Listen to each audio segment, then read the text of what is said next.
సమృద్ధి అయినా ప్రభుని జీవం సమృద్ధిగా మనలను బలపరచు. సమృద్ధి అయినా ప్రభుని జీవం సమృద్ధిగా మనలను బలపరచు.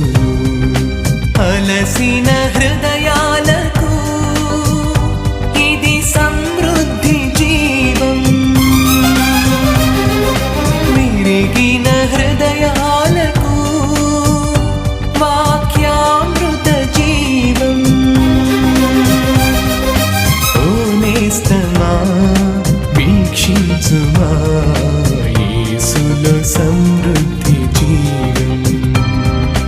ఓ నేస్తమా వీక్షించుమా యేసులో సమృద్ధి జీవం.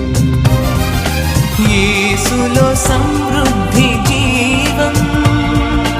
యేసులో సమృద్ధి జీవం. యేసులో సమృద్ధి జీవం. యేసులో సమృద్ధి జీవం. సమృద్ధి జీవం. సమృద్ధి జీవం. సమృద్ధి జీవం. సమృద్ధి జీవం.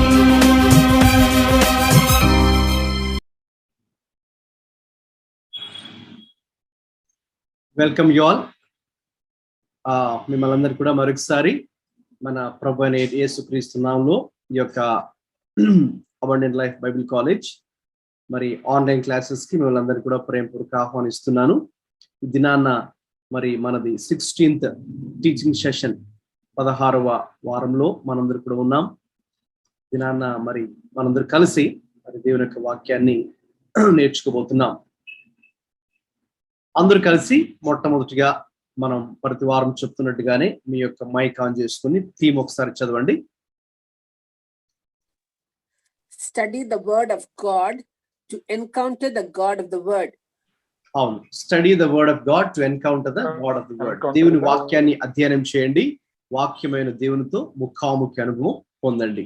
కాబట్టి దేవుని యొక్క వాక్యమును చదువుట ద్వారానే మరి ప్రభువుతో మనం ఒక ముఖాముఖి అనుభవాన్ని, ఒక వ్యక్తిగత అనుబంధాన్ని మనం కలిగి ఉంటాం.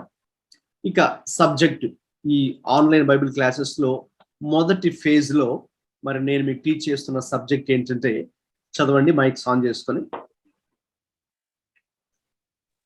The Holy Bible, an unparalleled treasure.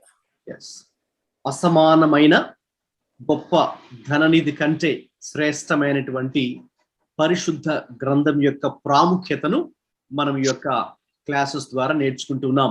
విశ్వాసులుగా మనందరూ కూడా దేవుని యొక్క గ్రంథాన్ని కలిగి ఉన్నాం, లేక మన చేతుల్లో పట్టుకొని మరి ఆదివారం చర్చికి వెళ్ళేటప్పుడు మరి దానిని తీసుకుంటూ వెళ్తూ ఉన్నాం.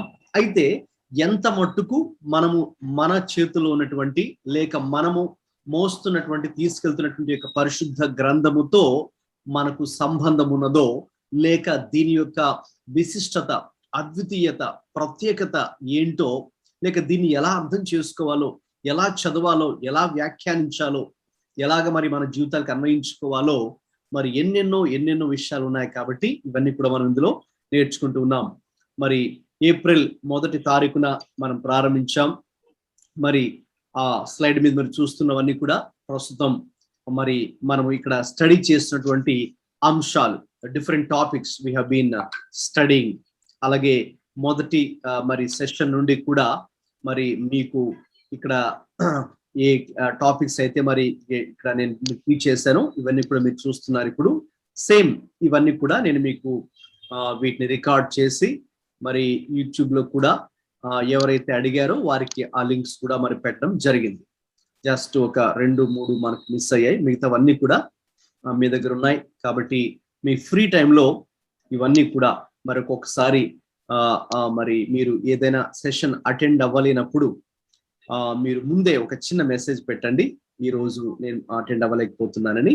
సో మీరు ఆ రోజు లేరు అనే విషయం నాకు తెలుస్తుంది as a matter of information. Same time మీకు నేను పంపించడానికి కూడా వీలుగా ఉంటుంది. సో ఇవన్నీ కూడా ఈ బైబిల్ క్లాసెస్ అన్ని కూడా ఇంతవరకు కూడా మనం చూసాం.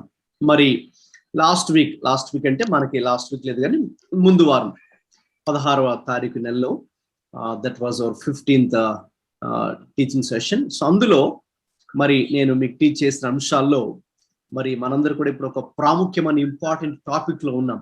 అదేంటంటే steps for systematic Bible study. ఒక క్రమమైనటువంటి వాక్య అధ్యయనం చేయాలంటే దానికి ఉన్నటువంటి మెట్లు లేక గైడ్ లైన్స్ అని కూడా చెప్పుకోవచ్చు. మరి మనకు సహాయపడేటటువంటి ఒక సూచనలు, సలహాలు. అందులో భాగంగా మరి 3 స్టెప్స్ ఉన్నాయని నేను మీకు చెప్తూ ఉన్నాను. రైట్? సో ఎవరైనా మరి మైక్ ఆన్ చేసుకొని ఆ 3 మెట్లు ఏంటో చెప్పగలరా? మీ నోట్స్ చూడకుండా. What are those important 3 steps that we've been studying? Observation, Yeah, first one is observation. interpretation, రెండవది ఇంటర్ప్రిటేషన్, మూడవదండి application. అప్లికేషన్. ఎస్. సో ఆ 3 పదాలు మర్చిపోకండి. ఆ 3 పదాలు చాలా ప్రాముఖ్యమైనవి. ఫస్ట్ది అబ్జర్వేషన్, పరిశీలన. రెండవది ఇంటర్ప్రిటేషన్, వ్యాఖ్యానించుట. మూడవది అప్లికేషన్, అన్వయించుకుంటా. మరి అందులో అబ్జర్వేషన్ లో కూడా మరి 4 మరి సబ్ హెడింగ్స్ గా, లేక నేను మీకు చూడండి ఆ కర్సర్ మీద చూపిస్తున్నాను కదా స్లైడ్ లో. స్టెప్ 1 లో కూడా మరి 4 ఉన్నాయి. అంటే ఒకటి, ఏది అబ్జర్వ్ చేయాలి? మన బైబిల్ అలా చదువుకుంటూ వెళ్ళిపోతాం, ఏదో మనం అర్థం చేసుకుంటాం, దాంతో సాటిస్ఫై అయిపోతాం. కానీ ఒక సిస్టమాటిక్ గా లేక ఒక మీనింగ్ఫుల్ వే, ఒక రైట్ వేలో మనం బైబిల్ని అప్రోచ్ అవ్వాలంటే these are the important things అన్నమాట. ఫస్ట్ వర్డ్స్, కీ టర్మ్స్ కానీ ఫ్రేజెస్ కానీ అబ్జర్వ్ చేయాలని చెప్పాను. రైట్? తర్వాత స్ట్రక్చర్, అది ఏ రీతిగా ఉన్నదో అరేంజ్మెంట్ అది చూడాలని చెప్పాను. అట్మాస్ఫియర్, అక్కడ ఉన్నటువంటి వాతావరణం ఏ రీతిగా ఉందో చూడాలని చెప్పాను. లేక ఎటువంటి మరి శైలిలో, సాహిత్య శైలిలో వ్రాయబడిందో అది కూడా చూడాలని చెప్పాను. ఇక ఆ లిటరరీ ఫామ్ లో కూడా లాస్ట్ వీక్ యాక్చువల్ గా దీని గురించి మనం స్టడీ చేసాం. అంటే ఇంతకుముందు వారం నారేటివ్, మరి గద్య భాగము, డిస్కోర్స్, చర్చలు, పద్య భాగము, అలాగే ప్రవచనాత్మక విభాగం. ఈ రీతిగా 4 విభాగాలు ఉంటున్నాయి. సో ఇవన్నీ కూడా మరి ఒక్కొక్క విధమైనటువంటిది ఒక్కొక్క రీతిగా మనం అర్థం చేసుకోవాల్సి ఉంటుంది, ఇంటర్ప్రిట్ చేయాల్సి ఉంటుంది అని చూసాం. ఇక రెండవ స్టెప్ కూడా స్టార్ట్ చేసాం ఇంత ముందు వారం. అదేంటి? ఇంటర్ప్రిటేషన్, వ్యాఖ్యానము అనేది కూడా ప్రారంభించాం. అందులో మరి ఆ 2 టాపిక్స్ ఏ అండ్ బి మీరు చూస్తున్నారుగా స్లైడ్ లో చివరిది. ఏ కీ క్వశ్చన్స్ టు ఆస్క్, మనము అడగవలసిన ప్రాముఖ్యమైన ప్రశ్నలు, అలాగే మనం గుర్తుంచుకోవాల్సినటువంటి కొన్ని ముఖ్యమైన సంగతులు, ఏ బి అనేది మనం స్టడీ చేసాం. ఓకే, సో ఈ రోజు మరి మనం ఇదే ఇంటర్ప్రిటేషన్ ని కొనసాగిద్దాం. సో ఇది చాలా ఇంపార్టెంట్ సెషన్ ఈరోజు. సో మీరు చాలా కాన్సన్ట్రేషన్ తో వింటే తప్ప కొన్ని key details, maybe some minute or technical details కూడా ఇందులో ఉంటాయి. సో కాబట్టి వాటిని మనం చాలా కాన్సన్ట్రేషన్ తో వింటే తప్ప, of course with the help of the Holy Spirit God we can understand. Okay, ఎందుకు ఈ యొక్క సెకండ్ స్టెప్? ఎస్ అండి. I have a small doubt. Yes అండి. The 14 key questions that you have given, yes అండి. are they the same key questions that you are talking about in the previous slide? No, they are different. I will come to that అండి. I will come to that Just wanted to shortly. know. Okay, thank you. Thank you. అవి వేరే అండి. Yes yes, yeah. Okay, so ఈ second step లో మనందరూ ఉన్నామండి. Interpretation, వ్యాఖ్యానము, ఇదే చాలా ప్రాముఖ్యం. చాలా మంది ఇక్కడే మరి తప్పు చేస్తూ ఉంటారు. అంటే విశ్వాసులైనా, ఈవెన్ బోధించేవారైనా చాలా మంది ఇక్కడే తప్పు చేస్తూ ఉంటారు. అందుకే మనకు క్రైస్తవంలో ఈరోజు అనేక సమస్యలు. రైట్? మీకు ఆ ఇమేజ్ కూడా చూపిస్తాను.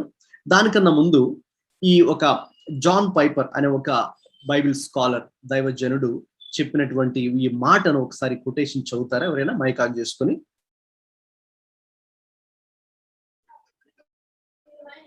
Reading and understanding the Bible involves lots and lots of interpretation, not just in light of the word and culture around us, but in reference to other parts of the Bible. Yes, గమనించండి. ఆ దైవజనుడు చెప్తున్న విషయం ఏంటంటే, మామూలుగా ఎవరైనా వాక్యాన్ని అర్థం చేసుకోవాలంటే ఇదేదో మనం అలాగ ఒకసారి చదివితే మనకంతా అర్థమైపోదు. కానీ it involves lots and lots of interpretation. ఆ వర్డ్ చూసారండి, అందుకే నేను అది హైలైట్ చేస్తున్నాను అనమాట. సో ఇది మనకెంతో ఇంటర్ప్రిటేషన్ అనేది దీనికి అవసరం. రైట్? ఎలాగైతే ఒక విధంగా చెప్పాలంటే మనకి హెబ్రీ భాషలో ఉన్న పాత నిబంధన, గ్రీకు భాషలో ఉన్న క్రొత్త నిబంధన ఇప్పుడు మన భాషల్లోకి, అంటే ఇంగ్లీష్ తర్వాత ఈవెన్ మన local colloquial language, vernacular language లో కూడా వచ్చాయో, సో ఆ ఇంటర్ప్రిటేషన్ లేకపోతే మనం అర్థం చేసుకునేవారు కాము. ఆ విషయానికి వస్తే మరి చాలా సంవత్సరాలు లాటిన్ భాషలోనే ఉండిపోయింది బైబిల్. అప్పుడు రోమన్ క్యాథలిక్ వారు మెజారిటీ కాబట్టి వారి యొక్క డామినేషన్ ఎక్కువ ఉండేది కాబట్టి వారికి లాటిన్ లోనే ఉండాలి, ఈ లాంగ్వేజ్ శాంక్టిటీ మళ్ళీ తగ్గిపోతుంది, వేరే భాషల్లోకి మరి స్థానిక భాషల్లోకి మారిస్తే తర్జుమా చేస్తే అనే ఉద్దేశంతో వారు చాలా కాలం చేయలేదు. అయితే దేవుడు చాలా మందిని ప్రేరేపించి లేదు అందరి చేతుల్లో కూడా వాక్యం ఉండాలి, అది కూడా అందరూ అర్థం చేసుకునే భాషలోనే ఉండాలి, అప్పుడే ప్రతి ఒక్కరు వాక్యంలో ఏమున్నదో ఆ వాక్యంలో ఉన్న సత్యాలు గ్రహిస్తారు, ఏది సత్యమో ఏది అసత్యమో గ్రహించి వారు మరి దేవుని వాక్యాన్ని గ్రహిస్తారనే ఉద్దేశంతోనే మరి చాలా మంది వ్యాఖ్యానించారు, అంటే తర్జుమా చేయడం జరిగింది. కాబట్టి ఇప్పుడు అది ఉన్నది కాబట్టే మన బైబిల్లో చదవగలుగుతున్నాం. అయితే it's limited only to language. ఇప్పటిదాకా నేను చెప్తాను ఓన్లీ లాంగ్వేజ్ మటుకు మాత్రమే. ఇప్పుడు ఏం చేయాలి, మన యొక్క లాంగ్వేజ్ లో, అది ఇంగ్లీష్ అయినా మరి తెలుగు అయినా హిందీ అయినా ఏ లాంగ్వేజ్ అయినా కూడా, what it needs now, what is needed now is lots and lots of interpretation is needed. ఎందుకంటే ఇది మనకు అర్థము కాదు, ఇదేదో ఇప్పుడు చూడండి బయట చాలా పుస్తకాలు ఉంటాయి, నవలలు ఉంటాయి, స్టోరీ బుక్స్, కథల పుస్తకాలు ఉంటాయి, న్యూస్ పేపర్స్ ఉంటాయి, right, weekly magazines, monthly magazines, రకరకాలుగా అనేక టాపిక్స్ మీద సెక్యులర్ గా చాలా విషయాలు మనం చూస్తూ ఉంటాం కదా. అయితే అది వాటికి మనం పెద్దగా మరి ఎవరు సహాయం అవసరం ఉండకపోవచ్చు, రైట్, మనం చదవగానే ఆ స్టోరీ మీకు అర్థం అవ్వచ్చు. బట్ వేరాస్ బైబిల్ విషయంలో అలా కాదండి, దీనికి it needed lots of interpretation. Okay, ఏ విధంలో అని చెప్తున్నారంటే, not just on the light of the world and culture around us, but in reference to the other parts of the Bible. మన చుట్టూ ఉన్న ప్రపంచం, మన చుట్టూ ఉన్నటువంటి యొక్క పరిస్థితులు, వీటి మాత్రమే కాకుండా మనం పరిగణలోకి తీసుకోవాల్సింది ఆ విషయం గురించి. మరి మిగతా లేఖనాలు అంటే మనకు బైబిల్లో ఇది యాక్చువల్గా ఒక పుస్తకంగా పిలబడుతున్నప్పుడు కూడా ఇందులో ఎన్ని పుస్తకాలు ఉన్నాయండి చెప్పండి? It's a library in it self. The Bible it self is a library in it self. ఎందుకు? ఇందులో ఎన్ని పుస్తకాలు ఉన్నాయో చెప్పండి, మైక్ ఆన్ చేసుకొని.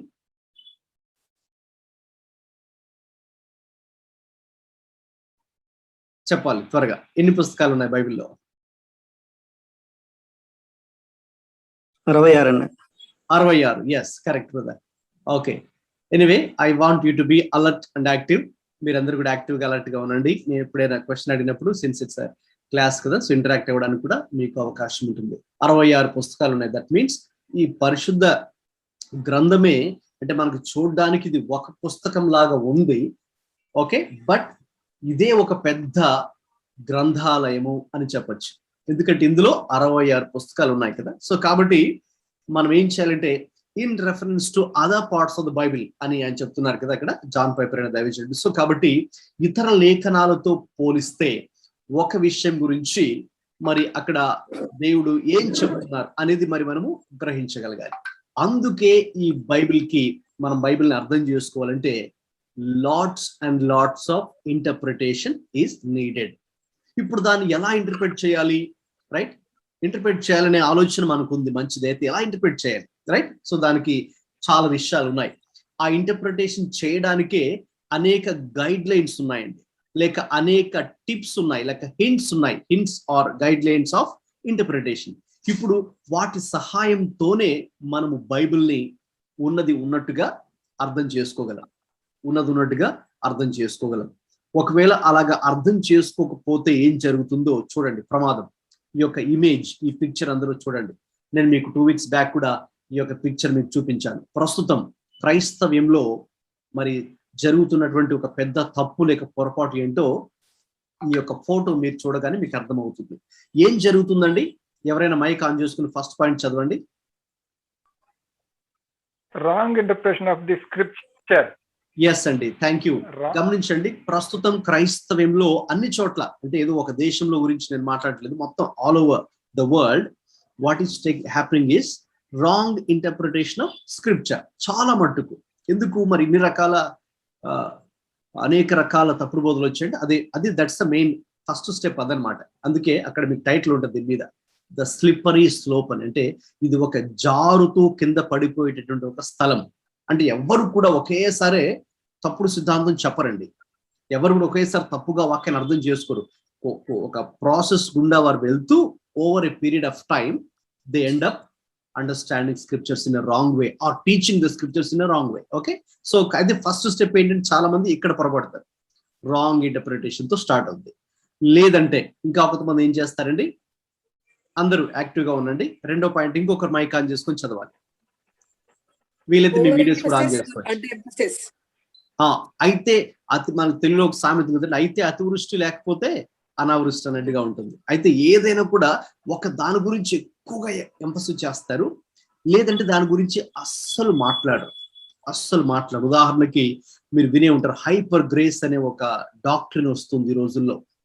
అదేంటంటే ఇక దేవుడు ఇంకా చాలా కృప కలిగిన వాడు కాబట్టి ఇక మనం ఏది చేసినా పర్వాలేదు, దేవుడు దాన్ని అంగీకరించేస్తాడని కృపని ఎక్కువగా ఓవర్ ఎంఫసిస్ చేసి అందుకే దాన్ని హైపర్ గ్రేస్ అనే ఒక డాక్ట్రిన్ గా పిలుస్తున్నారు. అలాంటి బోల్డ్ ఉన్నాయి, జస్ట్ మీకు ఒక ఎగ్జాంపుల్ మాత్రం ఇచ్చారు. రైట్, ప్రస్తుతం మనకు తెలియకుండానే మన యొక్క మరి సర్కిల్స్ లో, క్రిస్టియన్ సర్కిల్స్ లో, చర్చెస్ లోకి మనకు తెలియకుండానే అనేక విధాలుగా మరి మెసేజెస్ ద్వారా, లిటరేచర్ ద్వారా ఇవి పాస్ ఆన్ అయిపోతున్నాయి. అయితే దానికి ఎక్కువగా దాని గురించి మాట్లాడతారు, లేదంటే దాని గురించి అస్సలు మాట్లాడరు, ఉన్నా కూడా దాన్ని తగ్గించేస్తారు. ఇక నెక్స్ట్ ఇంకొకరు ఎవరైనా మైక్ ఆన్ చేసుకొని థర్డ్ పాయింట్ చదవండి త్వరగా please. Mixture, half truth, or depart from truth. Yes, so mixed గా చేసేస్తున్నారు అనమాట, అది కొంచెం ఇది కొంచెం. ఓకే, సో ఏమవుతుందంటే మిక్స్ చేయడం వల్ల, అంటే బైబిల్లో ఉన్న విషయాలని మరి ఒక దాంతో మిక్స్ చేస్తే అదేమవుతుందో తెలుసండి, హాఫ్ ట్రూత్ అవుతుంది, ఫుల్ ట్రూత్ అవ్వదు ఎప్పుడు కూడా. సో ఈ హాఫ్ ట్రూత్ చివరికి ఎక్కడ నడిపిస్తుంది మనల్ని, it departs, like we get departed from truth. సత్యము నుండి మనం పక్కకి వెళ్ళిపోయేవారుగా ఉంటాం. ఓకే, నెక్స్ట్ ఇంకా ఫోర్త్ ఏం జరుగుతుంది, erroneous teaching or heresy. అవునండి, ఇంకా అది ఇంకా తప్పుడు అవగాహనలోకి, తప్పుడు సిద్ధాంతంలోకి, తప్పుడు బోధలోకి వెళ్తుంది. అది స్టార్టింగ్ స్టేజ్ లో ఉంటుంది, ఎరోనియస్ టీచింగ్. ఇక నెక్స్ట్ ఏంటండి, చూడండి అప్పటికే మధ్యలో చూడండి మనిషి ఎలా ఉన్నాడు, పైన స్టార్టింగ్ లో మనిషి స్ట్రైట్ గా ఉన్నాడు కదండి, మధ్యలో ఏమైపోయాడండి,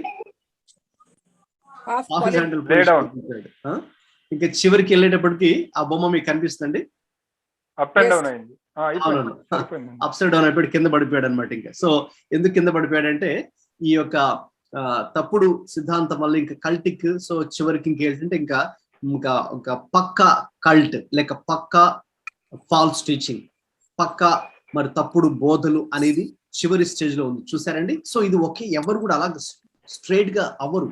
ఇప్పుడు ఆ యొక్క కల్ట్స్ స్టార్ట్ చేసిన వారు కూడా వీళ్ళందరూ క్రిస్టియన్సే కదండి. మనం హిందూస్ గురించి మాట్లాడుకోవట్లేదు, ముస్లిం టీచర్స్ గురించి మాట్లాడుకోవట్లేదు.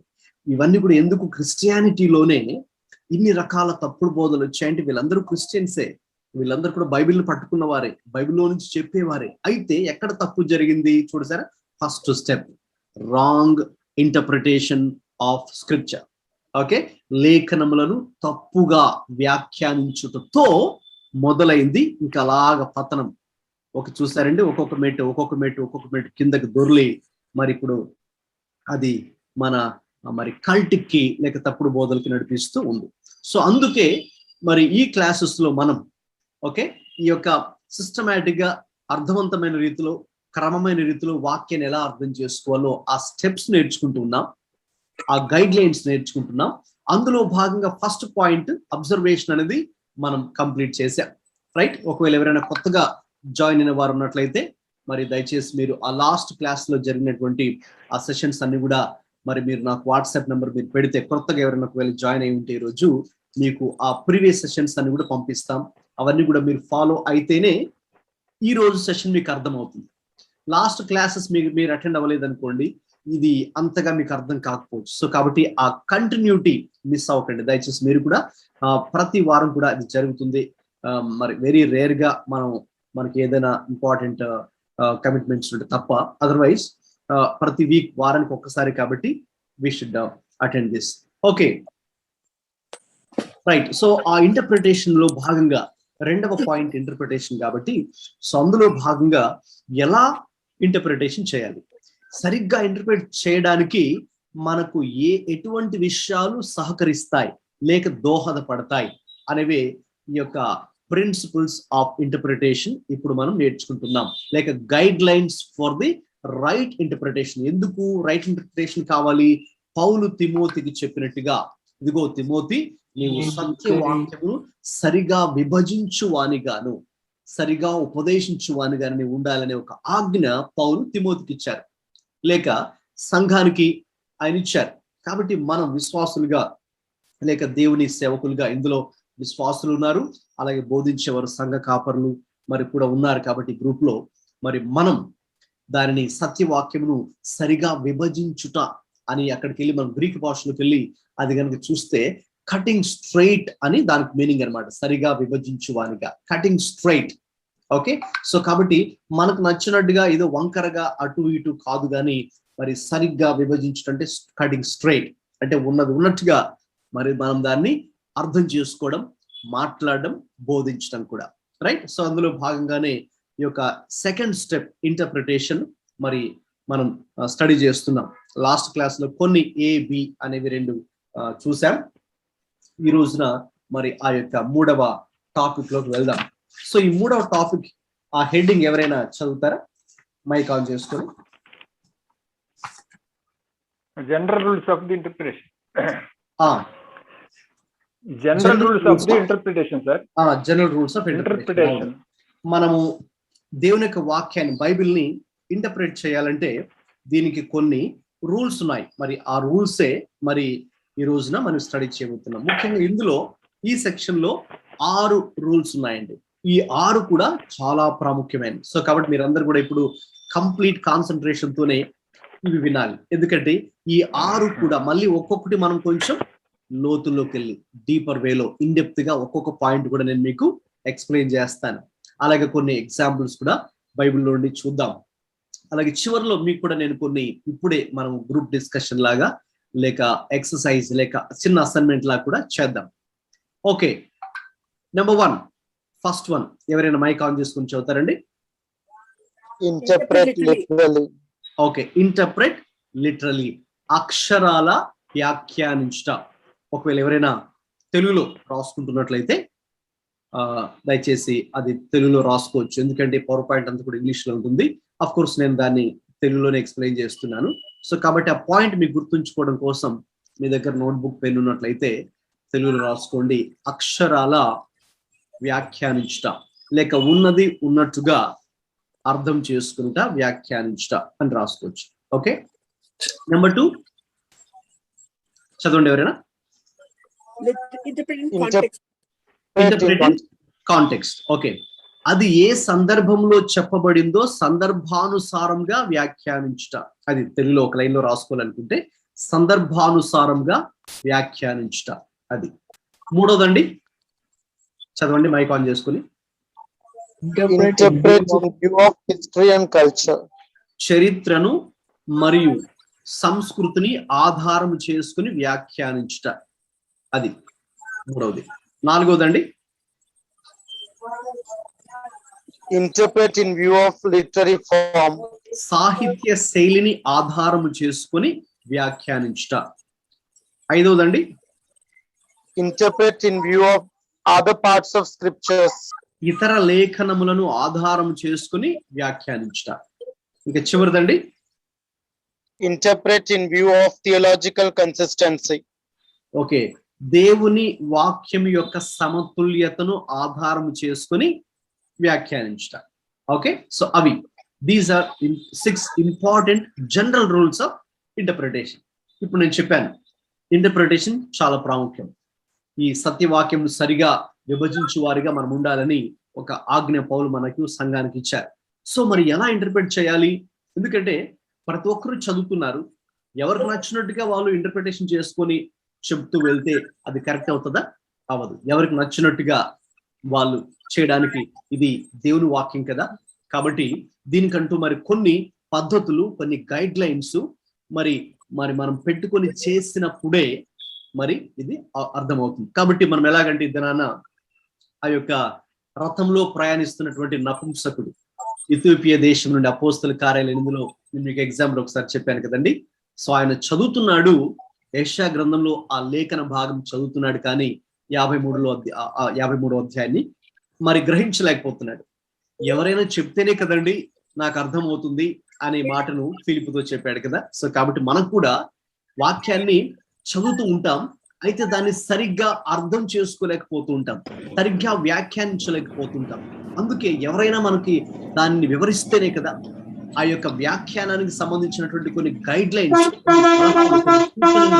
మాకు చెప్తేనే కదా అర్థమయ్యేది అని మీరు అనొచ్చు. అందుకే మరి ఈ క్లాసెస్ లో మనకు ఆ యొక్క సలహాలు సూచనలు కూడా ఉన్నాయి. కాబట్టి ఇందులో 6 విషయాలు, ఈ 6 రూల్స్ ఉన్నాయి. కాబట్టి ఒక్కొక్కటి చూద్దాం. మరి మనకి టైం మరి ఎంత ఉంటుందో ఈ రోజు దాన్ని బేస్ చేసుకుని ఒక్కొక్కటి ఇప్పుడు మరి మనము డీటెయిల్డ్ గా చూద్దాం. నెంబర్ 1, ఇంటర్ప్రెట్ లిటరలీ అనే పాయింట్ ఇప్పుడు మరి మనం డీప్ గా స్టడీ చేద్దాం. ఓకే, ఎవరైనా ఫస్ట్ 3 లైన్స్ చదవండి మైక్ ఆన్ చేసుకొని. అందరూ యాక్టివ్గా ఉండాలి, అందరూ ఇంటరాక్ట్ అవ్వాలి. నోట్స్ ఎవరిదో మైక్ ఆన్ లో ఉంది, డిస్టర్బెన్స్ గా ఉంది. Interpret scripture literally, taking words, phrases, sentences in their usual, normal, natural, customary sense. Okay,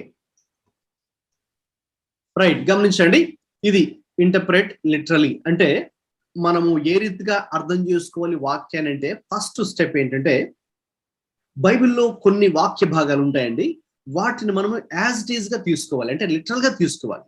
okay, literal గా అంటే అది ఏ పదం చెబుతుందో, అక్కడ ఏ పదం ఉందో ఆ యొక్క అధ్యాయంలో కానీ, ఆ వచనంలో కానీ, ఆ లైన్ లో కానీ ఉన్నది ఉన్నట్టుగా దాని అర్థాన్ని తీసుకోవాలి అని దీని అర్థం. So we need to interpret certain portions of scriptures literally. Okay, literally. ఇందులో కూడా చూడండి, మళ్ళీ there are 2 types of literal interpretation. So అక్షరాల దీన్ని వ్యాఖ్యానించే విషయంలో కూడా 2 ఉన్నాయండి. ఒకటి ఏంటంటే ప్లెయిన్ లిటరల్, ఇంకొకటి ఫిగరేటివ్ లిటరల్ అని. ఓకే, సో ప్లెయిన్ గా ఉన్నట్టుగా ప్లెయిన్ గా అర్థం చేసుకోవాలి. ఉదాహరణకు ఆదికాండము 2వ అధ్యాయము 7వ వచనాన్ని మీరు తీసుకుంటే, ఆదికాండము 2:7 బైబిల్స్ కూడా రెడీ గురించి నేను చెప్పినప్పుడు చదవండి. ఎవరైనా త్వరగా చదువుతారండి. ఆదికాండము 2:7.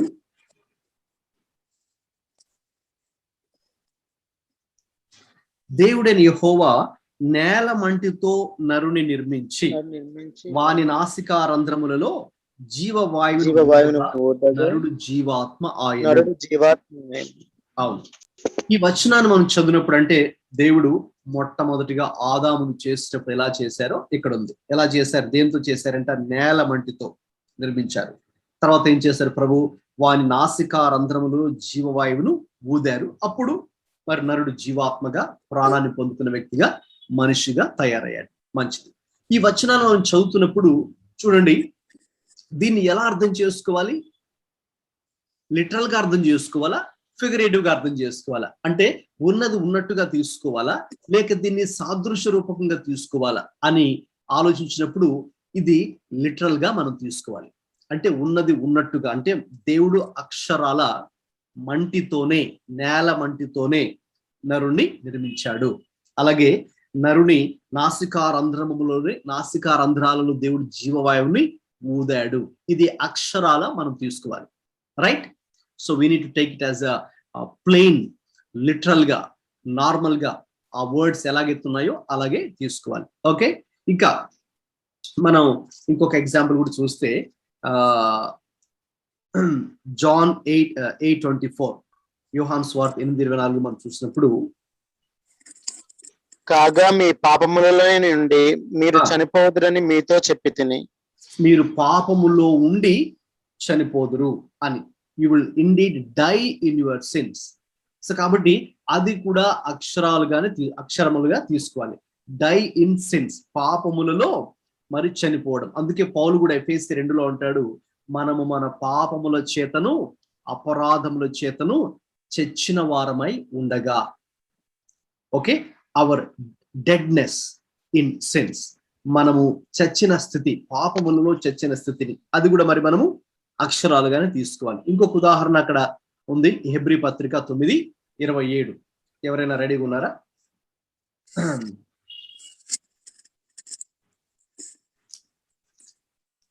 హెబ్రీ పత్రిక 9:27.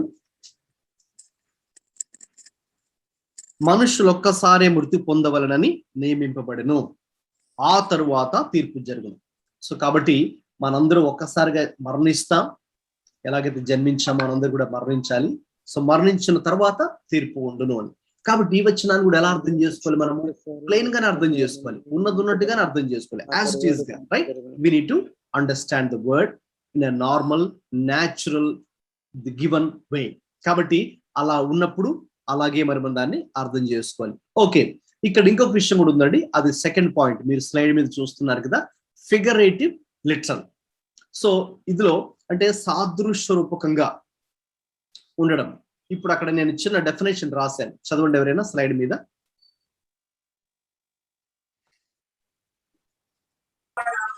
Figurative literal language which uses figures of speech or symbolic words but still conveys a clear idea, concept, truth or meaning. Okay, so ఇక్కడ గమనించండి, ఫిగర్స్ ఆఫ్ స్పీచ్.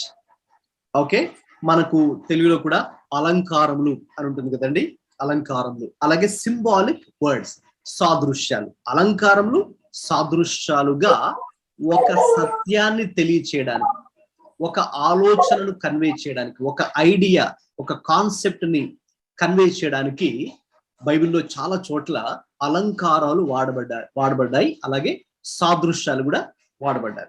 ఉదాహరణకి నేను మీకు ఇక్కడ 2 ఉదాహరణలు చెప్పాను. అక్కడ లూకా 13:31-32లో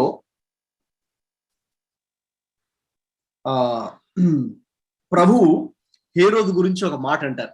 ఏంటంటే ఆ మాట, మీరు గడియలోనే కొందరు పరిచయాలు వచ్చి ఇక్కడ నుండి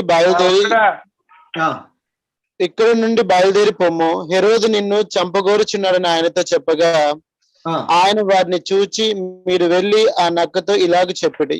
గమనించండి, ఇక్కడ హేరోదు గురించి వ్రాయబడిందండి. హేరోదుతో మరి ప్రభు పరిచయాలు వచ్చేమో, మరి హేరోదు నిన్ను చంపగోరుచున్నాడని ప్రభుతో చెప్తే ప్రభు ఏమన్నారంటే, ఆయన వారిని చూచి మీరు వెళ్ళి ఆ నక్కతో నాకు చెప్పుడి.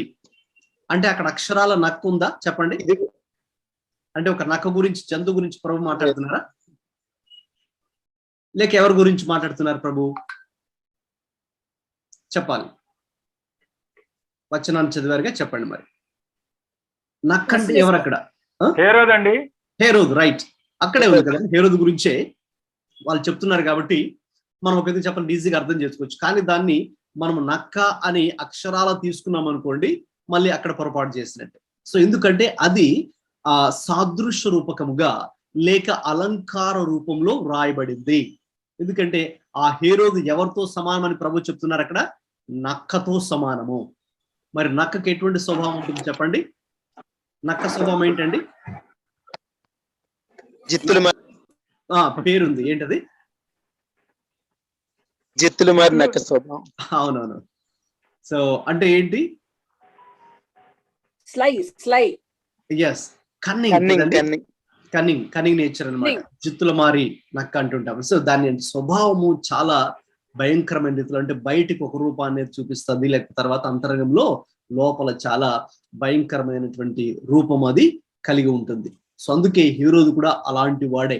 కాబట్టి మీరు వెళ్ళి ఆ నక్కతో చెప్పండి అని ప్రభు అక్కడ అన్నారంటే, ఆయన దాన్ని సాదృశ్య రూపకముగా లేక అలంకార రూపంలో మరి చెప్పడము జరుగుతుంది. అలాగే ఇంకొక ఎగ్జాంపుల్ కూడా ఇర్మియా గ్రంథము 17:1 కూడా ఇంకొక సాదృశ్యం అక్కడ మనకు కనిపిస్తుంది.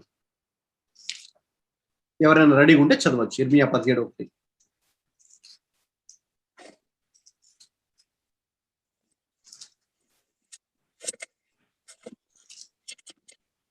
వారి కుమారులు తాము కట్టిన బలిపీఠములను ప్రతి పచ్చని చెట్టు క్రిందను దేవతాస్తంభమును జ్ఞాపకం చేసుకుని చుండగా యూదా పాపము ఇనుప గంటముతో వ్రాయబడి ఉన్నది. రైట్, యాక్చువల్ గా 1 అని పెట్టాను కదండి, 1 and 2. 2 కూడా మీరు రాసుకోవచ్చు. Judas sin is engraved with an iron tool. Okay అండి, యూదా పాపము దేనితో ఇక్కడ పోల్చడం జరుగుతుందంటే, యూదా చేసిన పాపం అంటే దేవుని ప్రజలు చేసిన పాపము ఇనుప గంటముతో ఐరన్ టూల్ తో మరి పోల్చడం జరిగింది. అంటే అంత కఠినమైనది, లేక వారు అంత మరి కఠినమైన మనస్సును కలిగిన వారుగా ఉన్నారని చెప్పడానికి సాదృశ్య రూపకంగా అది వ్రాయబడింది. రైట్. సో కాబట్టి లిటరల్ లోనే 2 ఉన్నాయి. ప్లెయిన్ గా అర్థం చేసుకునేది ఒకటి, ఫిగరేటివ్ గా అర్థం చేసుకునేది మరొకటి. అక్షరాల ఉన్నది ఉన్నట్టుగా అర్థం చేసుకునేవి కొన్ని ఉంటాయి, అలాగే సాదృశ్య రూపకంగా లేక అలంకార రూపంలో చెప్పబడిన సంగతులు మరికొన్ని బైబిల్లో ఉంటాయి. అయితే ఇప్పుడు మీకు ప్రశ్న రావచ్చు, మనం దాన్ని ఎలా అర్థం చేసుకోవాలండి? మనం ఒక వాక్యాన్ని చదువుతున్నాం, ఒక అధ్యాయాన్ని చదువుతున్నాం, ఇది ఎలాగా ప్లెయిన్ గా అర్థం చేసుకోవాలా లేక ఫిగరేటివ్ గా అర్థం చేసుకోవాలా, ఉన్నది ఉన్నట్టుగా అర్థం చేసుకోవాలా లేక సాదృశ్యంగా చెప్పబడింది దీన్ని ఎలా అర్థం చేసుకోవాలో నేను మీకు సెకండ్ రూల్కి వస్తాను, అక్కడ మీకు అర్థమవుతుంది. రైట్. సెకండ్ రూల్లో ఇంకా ఇది ఒక రూల్ నుంచి మరొక రూల్ కనెక్టివిటీ ఉంటుందండి. సో కాబట్టి మీరు దాన్ని చక్కగా ఫాలో అవ్వాలి. ఓకే. సో రూల్ నెంబర్ 1 లో మనం ఇక్కడ అర్థం చేసుకోవాల్సింది ఇంటర్ప్రెటింగ్ లిటరల్లీ. ఓకే. ఇందులో కూడా ఈ 2 ప్లెయిన్ గా అర్థం చేసుకునేవి, రెండవది సాదృశ్య రూపకంగా అర్థం చేసుకునేవి అనేది ఇక్కడ ఉన్నాయి. ఓకే. ఇక్కడ మనం అర్థం చేసుకోవాల్సిన విషయం ఏంటంటే, ఎవరైనా చదవండి ఆ line, first line. A literal meaning can be communicated plainly or figuratively. చూడండి, బైబిల్లో మరి దేవుడు ఈ యొక్క 66 పుస్తకాలు వ్రాయించేటప్పుడు సుమారు 40 మంది గ్రంథకర్తలు మరి వాటిని రాసినప్పుడు మరి కొంతమంది ప్లెయిన్ గా రాశారు, కొంతమంది సాదృశ్యరూపకంగా రాశారు. Of course that is how the truth is conveyed. So కాబట్టి a literal meaning can be conveyed or communicated plainly or figuratively. ఉన్నది ఉన్నట్టుగా అక్షరాల కావచ్చు, లేకపోతే సాదృశ్య రూపకంగా కూడా దేవుని యొక్క వాక్యము అది మనకు కన్వే చేయడము జరుగుతూ ఉంది. అయితే ఇప్పుడు దీన్ని ఎలా మనం ప్రాసెస్ చేయాలి, ఎలా అర్థం చేసుకోవాలి? లిటరల్ మీనింగ్, ప్లెయిన్ లిటరల్, అలాగే ఫిగరేటివ్ లిటరల్ అనేది ఎలా అర్థం చేసుకోవాలంటే, ఇక్కడ 3 విషయాలు మనకు సహాయపడతాయి. 3 విషయాలు మరి మనకు సహాయపడతాయి. అక్కడ చెప్పబడినటువంటి పదము యొక్క డెఫినేషన్ ఏంటో ఫస్ట్ మరి మనము అర్థం చేసుకోవాలి. రైట్. ఒక పదం గురించి మనం ఆలోచిస్తున్నాం, దాని డెఫినేషన్ ఏంటో ఫస్ట్ గ్రహించాలి. రెండవదిగా how the word is used elsewhere in scripture. లేఖనాల్లో ఇదే పదము మరి ఒక చోట ఏ రీతిగా వాడబడిందో అది చాలా ప్రాముఖ్యం. ఇక మూడవదిగా the context of the passage, అది చాలా ప్రాముఖ్యమండి. ఓకే. అది ఏ సందర్భములో వ్రాయబడిందో, ఏ సందర్భంలో చెప్పబడిందో అది మనకు చాలా ప్రాముఖ్యం. ఓకే. సో ఆ 3rd పాయింట్ అని నేను ఇంక తర్వాత రూల్ నెంబర్ 2 లో కూడా దాని గురించి ఉంటుంది, మొత్తం కాంటెక్స్ట్ గురించి, అది చాలా ప్రాముఖ్యం. సో ఆ కాంటెక్స్ట్ మనం అవగాహనలో తీసుకున్నప్పుడు దాన్ని మరి మనం సరిగా అర్థం చేసుకోవచ్చు. ఓకే, సరిగా అర్థం చేసుకోవచ్చు. కాబట్టి ఒక వాక్యాన్ని మనం చదువుతున్నప్పుడు, ఒక ప్యాసేజ్ మనం చదువుతున్నప్పుడు, ఒక అధ్యాయాన్ని మనం చదువుతున్నప్పుడు బైబిల్లో అది ప్లెయిన్ గా ఉన్నదా లేక ఫిగరేటివ్ గా ఉన్నదా, అది ఉన్నది ఉన్నట్టుగా తీసుకోవాలా లేకపోతే దాన్ని సాదృశ్య రూపంగా తీసుకోవాలా అనేది మరి మనకు చాలా ప్రాముఖ్యం. దాని మీద మనం దృష్టి పెట్టాలి. ఓకే, ఇప్పుడు ఈ రూల్ నెంబర్ 1 మనకు సరిగా అర్థం కావాలంటే మనం 1-2 ఎక్సర్సైజ్లు ఇక్కడ చేయాలి. ఓకే, సో అందరూ కూడా యాక్టివ్గా ఉన్నారు కదండి. సో కాబట్టి నేను మీకు ఫ్యూ మినిట్స్ టైం ఇస్తున్నాను. మీరు ఒక 2 ఎక్సర్సైజ్లు ఇప్పుడే క్లాస్ టైంలోనే చేద్దాం. అందరూ మీ బైబిల్స్ ఓపెన్ చేసి ఈ 2 వచనాలు మీరు చదవాలి. ఫస్ట్ యాకోబు రాసిన పత్రిక 2:24 చదవాలి. దాన్ని రోమా పత్రిక 4:2తో కంపేర్ చేయాలి. కంపేర్ చేసి అక్కడ వాడబడిన పదము జస్టిఫైడ్, ఓకే, అంటే నీతిమంతులుగా తీర్చబడుట. ఇక్కడ కూడా అదే పదం వాడబడి ఉంటుంది, నీతిమంతులుగా తీర్చబడుట అనే జస్టిఫైడ్ అనే పదాలు రాశారు. సో మీరు చేయాల్సింది ఏంటి అంటే, మీరు కనిపెట్టాల్సింది ఏంటి అంటే, లేక ఇంకొక 2 minutes లో మీరు నాకు చెప్పాల్సింది ఏంటి అంటే, does justified mean the same in both places? అక్కడ ఇక్కడ నీతిమంతులుగా చేయబడుట అంటే ఒక్కటేనా లేక వేరువేరుగా ఉన్నదా అనేది మీరు నాకు చెప్పాలి. రైట్? సో మీకు నేను ఇప్పుడు టైం ఇస్తున్నాను, ఒక 2 minutes. సో ఆ 2 minutes లో మీరందరూ కూడా దాన్ని చదవాలి. కాబట్టి ఇప్పుడు ఎవరైనా దాన్ని చదవండి. ఫస్ట్ ఎవరైనా ఒకరు యాకోబు 2:24 చదవండి, మరి ఒకరు రోమా 4:2 చదవండి. You see that a person is justified by works and not by faith alone.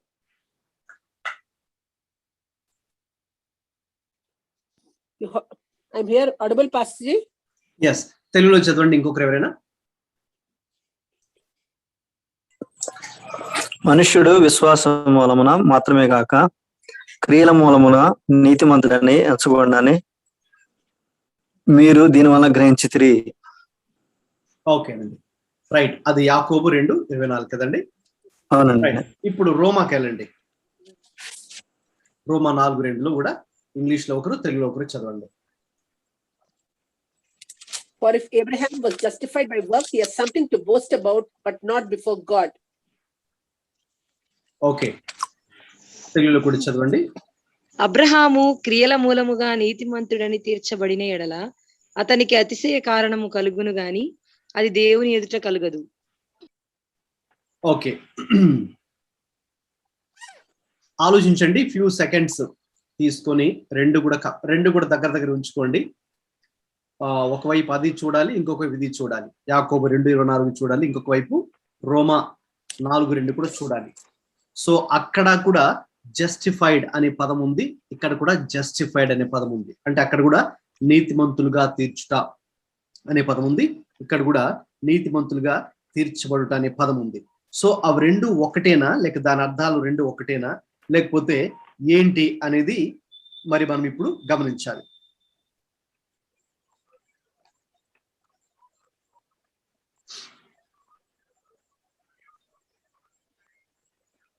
ఎందుకంటే జనరల్ గా ఈ వచనాలు మీరు చదివినప్పుడు మీ ఫస్ట్ ఫీలింగ్ ఏంటి చెప్పండి. ఇప్పుడు ఈ 2 వచనాలు చదివారు కదండి, ఈ 2 ఎలా ఉన్నాయి అంటే ఫస్ట్ మనం వినగానే ఎలా ఉంటుంది ఈ 2 వచనాలు? ఆపోజిట్ గా ఉన్నాయండి. ఆపోజిట్. రైట్ అండి, అవును సార్. సో 2 మనకి చదవగానే అక్కడ ఒక విషయం ఉంది, ఇక్కడ ఒక విషయం ఉంది కదండి. అంటే 2 చూడగానే మనకి వినగానే ఫస్ట్ ఆపోజిట్ గా ఉన్నాయి. అంటే it seems there is some contradiction. అయితే మరి బైబిల్లో అటువంటి భిన్నాభిప్రాయాలు వ్యక్తపరిచేటట్టుగా బైబిల్ రాయబడిందా? Right? Are there any controversies in the Bible or contradictions in the Bible? అంటే మనకి చూడడానికి అలా ఉంటది కదండి. అందుకే చాలా మంది అపార్థం చేసుకుంటారు, చాలా మంది బైబిల్ని. అందుకే అంటే క్రైస్తవేతరులు అపార్థం చేసుకుంటారు ఈజీగా. విశ్వాసులు కూడా చాలా మంది అది వారికి అర్థం కాక దాన్ని వాళ్ళు అపార్థం చేసుకుంటారు.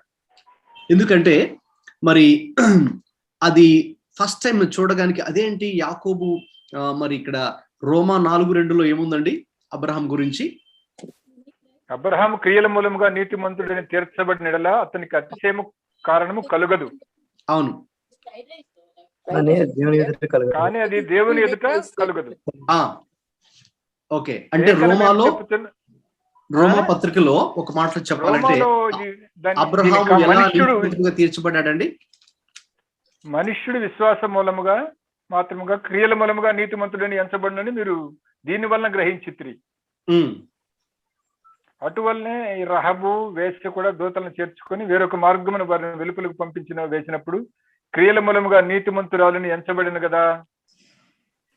ప్రాణము లేని శరీరం ఎలాగ మృతము అలాగే క్రియలు లేని విశ్వాసం మృతము. ఓకే, కాదండి, మనం రోమాలో ఉన్నాం ఇప్పుడు. రోమాలో అబ్రహాం గురించి, అబ్రహాము ఎలా నీతిమంతుడు ఎంచబడ్డాడంటే అబ్రహాము దేవుని నమ్మాడు అంతే, అది అతనికి నీతిగా ఎంచబడను అని చెప్తూ ఇక రోమలో యాకోబులో అబ్రహాము దీని కాంట్రాస్ట్ దొరుకుతుంది మనకి. అవునండి, పైన ఒక విషయాన్ని బట్టే దీన్ని సరిపోతుంది సార్ 4:2 రోమా. అవును, పైవాడు దేవుని నమ్మను అది నీతిగా ఎంచబడను. ఆయన దేవుని నమ్మటం అనేది అంటే ఆయన దేవుని అంటే త్రూ ప్రాపర్ గాడ్ లో ఉన్నాడు ఆయన అక్కడ. సంపూర్తిగా విశ్వాసం ఉంచడం ద్వారా ఎంచబడను, అను లేఖనము నెరవేర్చబడను, మరియు దేవుని స్నేహితుడని అతనికి పేరు కలిగను. మనుష్యుడు ఇక్కడేమో విశ్వాస మూలముగా మాత్రమే కాక క్రియల మూలమున నీతిమంతుడని ఎంచబడిన మీరు దీని వలన గ్రహించితిరి అంటున్నాడు ఇక్కడ. అవునండి. ఈ పైన ఈ అబ్రహాం దేవుని మూలముగా నమ్మినను ఈ రోమా పత్రిక 4:2 కొంచెం యాడ్ అవుతుంది. అబ్రహాం క్రియల మూలముగా నీతిమంతుడని కాదు, దేవుని మూలమున దేవుని క్రియలను అడాప్టింగ్ చేయడం ద్వారా ఆయన నీతిమంతుడుగా ఉన్నాడు ఇక్కడ. అవునండి. ఆయనకు అలాంటి స్వనీతి వలన అతిశయం కాదు, కానీ దేవుని ద్వారా వచ్చింది కాబట్టి ఆయన అతిశయకరణం వచ్చింది అక్కడ అంటున్నాడు. దేవుని పూర్తిగా నమ్మటం వలన, దేవుని మాటను. అవును. ఎస్ అండి. ఓకే, ఇంకా ఎవరైనా మీరు అబ్జర్వ్ చేసినప్పుడు మీ అబ్జర్వేషన్ ఏంటి? ఇంకొకళ్ళు షేర్ చేయండి మీ అబ్జర్వేషన్. ఈ 2 వచనాలు చూడడానికి మనకి అంటే భిన్నంగా కాంట్రడిక్టరీ స్టేట్మెంట్స్ లాగా కనిపిస్తున్నాయి. అయితే నిజంగా అందులో కాంట్రడిక్షన్ ఉందా, లేకపోతే అందులో ఏదైనా ఒక అర్థం ఉన్నదా? అక్కడ జస్టిఫైడ్, నీతిమంతుడిగా తీర్చబడ్డాడు అని చెప్పినప్పుడు ఇంకొకరు కూడా షేర్ చేయండి. తర్వాత చివరిగా నేను షేర్ చేస్తాను.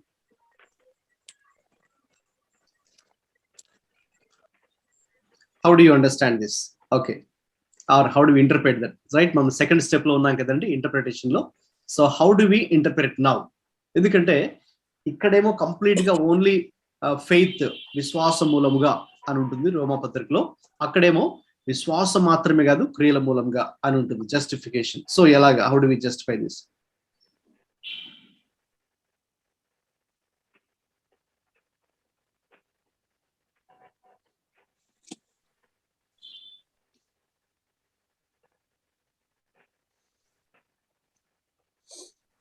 ఓకే, ఎనీవే మనకు అంటే చూడ్డానికి ఇది వినడానికి కాంట్రడిక్టరీగా ఉంటుంది. బట్ గమనించండి, ఒక స్టేట్మెంట్ నేను చెప్తాను ఏంటంటే, in Bible there are no contradictions, only Bible complements with each other. ఓకేనండి. కాబట్టి మనకి ఎక్కడైనా ఒక చోట ఇలాగా ఒక భిన్నాభిప్రాయాన్ని వ్యక్తపరిచేదిగా ఉంది అంటే ఒక చోట ఒకలాగా ఇంకొక చోట ఇంకొకలాగా అలాగనుకుంటే యాక్చువల్గా అది కాంట్రడిక్షనే, రైట్? అంటే పొంతన లేదు, ఒకదానికొకటి భిన్నాభిప్రాయాలు ఉన్నాయి. ఇప్పుడు చాలా మంది కామన్ గా నాన్ క్రిస్టియన్స్ కానీ కొంతమంది ఈ మధ్య బైబిల్ని విమర్శించేవారు, వాళ్ళు ఏంటంటే అలాంటివి తీసుకొని, చూడండి మీ బైబిల్లో అక్కడ ఒకలాగుంది, ఇక్కడ ఒకలాగుంది, లేక పాత నిబంధనలు ఒకలాగుంది, కొత్త నిబంధనలు ఒకలాగుంది, అసలు మీ బైబిల్ ఉన్నదానికి పొంతన లేదు కదండి, right? It contradicts each, like Bible contradicts it self అని వాళ్ళు చెప్తారు. కానీ నో, యాక్చువల్ గా ఇంకొక స్టేట్మెంట్ చెప్తున్నా, అదేంటంటే స్క్రిప్చర్ ఇంటర్ప్రెట్స్ స్క్రిప్చర్. లేఖనములను వ్యాఖ్యానిస్తాయి లేక వివరిస్తాయి అనేది మనం గుర్తుంచుకోవాలి. ఎందుకంటే ఇది ఎవరి చేత రాయించారండి బైబిల్ని? దేవుడే రాయించాడు కదండి. So God himself is the author of the Bible. So దేవుడే గ్రంథకర్తగా ఉండి వాక్యాన్ని వ్రాయిస్తున్నప్పుడు ఇంకా ఇందులో కాంట్రడిక్షన్స్ ఉండవు. But so it only complements. In other words, scripture interprets scripture. ఒక లేఖన భాగము మరొక లేఖన భాగాన్ని అవి వ్యాఖ్యానించేవిగా ఉన్నాయి, రైట్? ఇప్పుడు మీకు సింపుల్ గా ఇక్కడ నేను 1 minute లో చెప్పేసి ముందుకెళ్దాం. ఇంకొక ఎక్సర్సైజ్ మీరు చేయాల్సి ఉంటుంది. కాబట్టి రోమా పత్రికలో అక్కడ మనం చూసినప్పుడు అబ్రహాం గురించి వ్రాయబడినప్పుడు అబ్రహాము ఏ రీతిగా నీతిమంతుడిగా ఎంచబడ్డాడంటే ఒక విధంగా విశ్వాస మూలంగానే. అంటే అతని క్రియలను చూసి దేవుడు అతని నీతిమంతుడిగా ఎంచలేదు, రైట్? అతని విశ్వాసమును చూసే, అంటే అబ్రహాం యొక్క జీవితం ఆరంభం నుంచి మనం తీసుకుంటే అబ్రహాముని పిలిచినటువంటి సమయము దినమును మొదలుకొని మరి దేవుడు అతను నడిపించినప్పుడు, తర్వాత ఇంకా అతనికి ఇస్సాకుని అనుగ్రహించేంత వరకు కూడా అబ్రహాము విశ్వాసము మూలంగానే జీవించాడు. మనకు ఆదికాండము దానికి క్రాస్ రెఫరెన్స్ కావాలంటే మీరు చూస్తే 15వ అధ్యాయంలోకి 6లోకి వెళ్తే అక్కడ మరి క్రాస్ రెఫరెన్స్ కూడా ఉంటుంది. సో అక్కడ అబ్రహాము దేవుని నమ్మాడు, అది అతనికి నీతిగా ఎంచబడెను. కాబట్టి ఫెయిత్ అనేది చాలా ప్రాముఖ్యం అనేది. సో అక్కడ ఫోకస్ ఏంటి అంటే రోమా పత్రికలో, అంటే మనము ఏ రీతిగా జస్టిఫై చేయబడుతూ ఉన్నాం. ఓకే, ఇది విశ్వాసం. అంటే ఇక మనం ఏదో ఈ యొక్క రక్షణని క్రియల ద్వారా తెచ్చుకునేది కాదు, విశ్వాసం ఉంచడం ద్వారానే అనేది రోమా పత్రిక 4వ అధ్యాయంలో పౌలు యొక్క ఉద్దేశం. మనమేదో క్రియల ద్వారా, ఇప్పుడు చూడండి హిందూయిజంలో మరి ఒక వ్యక్తి మోక్షాన్ని చేరుకోవాలంటే 3 మార్గాలు ఉన్నాయని చెప్తుంటారు. కర్మ మార్గ, భక్తి మార్గ, జ్ఞాన మార్గ.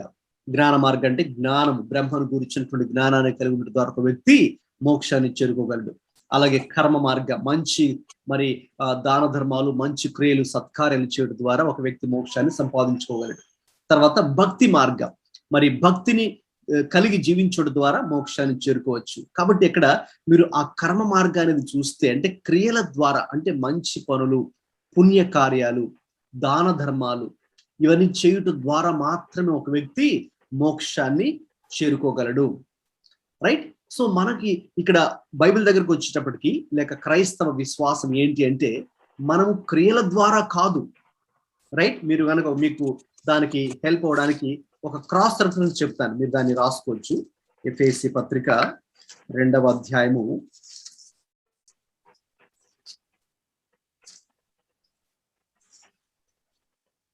ఎఫెసీ పత్రిక 2వ అధ్యాయము 8వ వచనం చదవండి.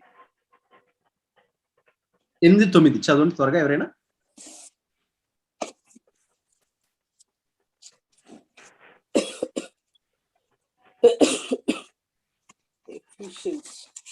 ఎఫెసీ 2:8-9 తీసారండి ఎవరైనా? ఓకే, నేను చదువుతున్నాను. మీరు విశ్వాసం ద్వారా కృప చేతనే రక్షింపబడి ఉన్న. చదవండి అమ్మా, చదవండి. ఎఫెసీ 2:8-9 రెడీగా ఉన్నారు ఎవరైనా? ద్వారా మీరు విశ్వాసం ద్వారా కృప చేతనే రక్షింపబడి ఉన్నారు. విశ్వాసం ద్వారా కృప చేతనే. ఇది మీ వలన కలిగినది కాదు, దేవుని వలనే. కంటిన్యూ. అది క్రియల వలన కలిగినది కాదు కనుక, క్రియల వలన కలిగినది కాదు కనుక ఎవడనో అతిశయపడ వీలు లేదు. చాలండి. చూడండి ఇక్కడ కూడా అంటే మన యొక్క రక్షణ, మనం పొందుకున్న రక్షణ ఇది మన యొక్క క్రియల వలన కాదంట, కేవలం ప్రభు చేసిన కార్యము. ఇప్పుడు ఆ ప్రభు చేసిన కార్యం ఎందు మనం విశ్వాసం ఉంచుతున్నాం, అంతే. విశ్వాసం ఉంచుతున్నాం కాబట్టి విశ్వాసం ద్వారానే రక్షణ. ఇది క్రియల వలన కాదు. ఎందుకంటే మనం యెషయాలో కూడా ఇంకొక వాక్యం ఉంది, నేను టైం లేదు కాబట్టి మిగతా వాక్యాలు చూపించట్లేదు. మన యొక్క నీతి క్రియలు దేవుని దృష్టిలో మురికి గుడ్డల వలె ఉన్నాయి. అంటే మనం ఏవైతే మనం మంచి కార్యాలు, పుణ్య కార్యాలు, దాన ధర్మాలు అని మనం అనుకుంటున్నామో అవి ఒక విధంగా చెప్పాలంటే దేవుని దృష్టిలో మురికి గుడ్డల వలె ఉన్నాయి. ఎందుకంటే మనందరిలో పాప స్వభావం ఉంది కాబట్టి. రైట్? దాన్ని మనం రెక్టిఫై చేసుకోకుండా మిగతా బయట ఎన్ని చేసిన వ్యర్థమే అన్నట్టు. ఓకే, ఇక్కడ పాయింట్ ఏంటంటే గమనించండి, మన యొక్క రక్షణ రోమపత్రిక 4లో ఎందుకు పౌలు అబ్రహాం గురించి మాట్లాడేటప్పుడు విశ్వాసాన్ని ఆయన హైలైట్ చేశారు, విశ్వాసం గురించి నొక్కి వక్కానించి చెప్పారు. కాబట్టి మన రక్షణ ఏ రీతిగా అబ్రహామును తన యొక్క విశ్వాసాన్ని బట్టి నీతిమంతుడిగా తీర్చబడ్డాడో, కాబట్టి మనం కూడా విశ్వాసమును బట్టి నీతిమంతులుగా తీర్చబడతాము అనేది పౌలు యొక్క ఉద్దేశం. ఎక్కడ? రోమపత్రిక 4వ అధ్యాయంలో. ఇక యాకోబుకు వద్దాం. యాకోబు 2:24లో కనుక మీరు చూస్తే, ఒక విధంగా చెప్పాలంటే అది ఒక్క వచనం చదివితే మీకు అర్థం కాదు, మీరు చదవాల్సింది.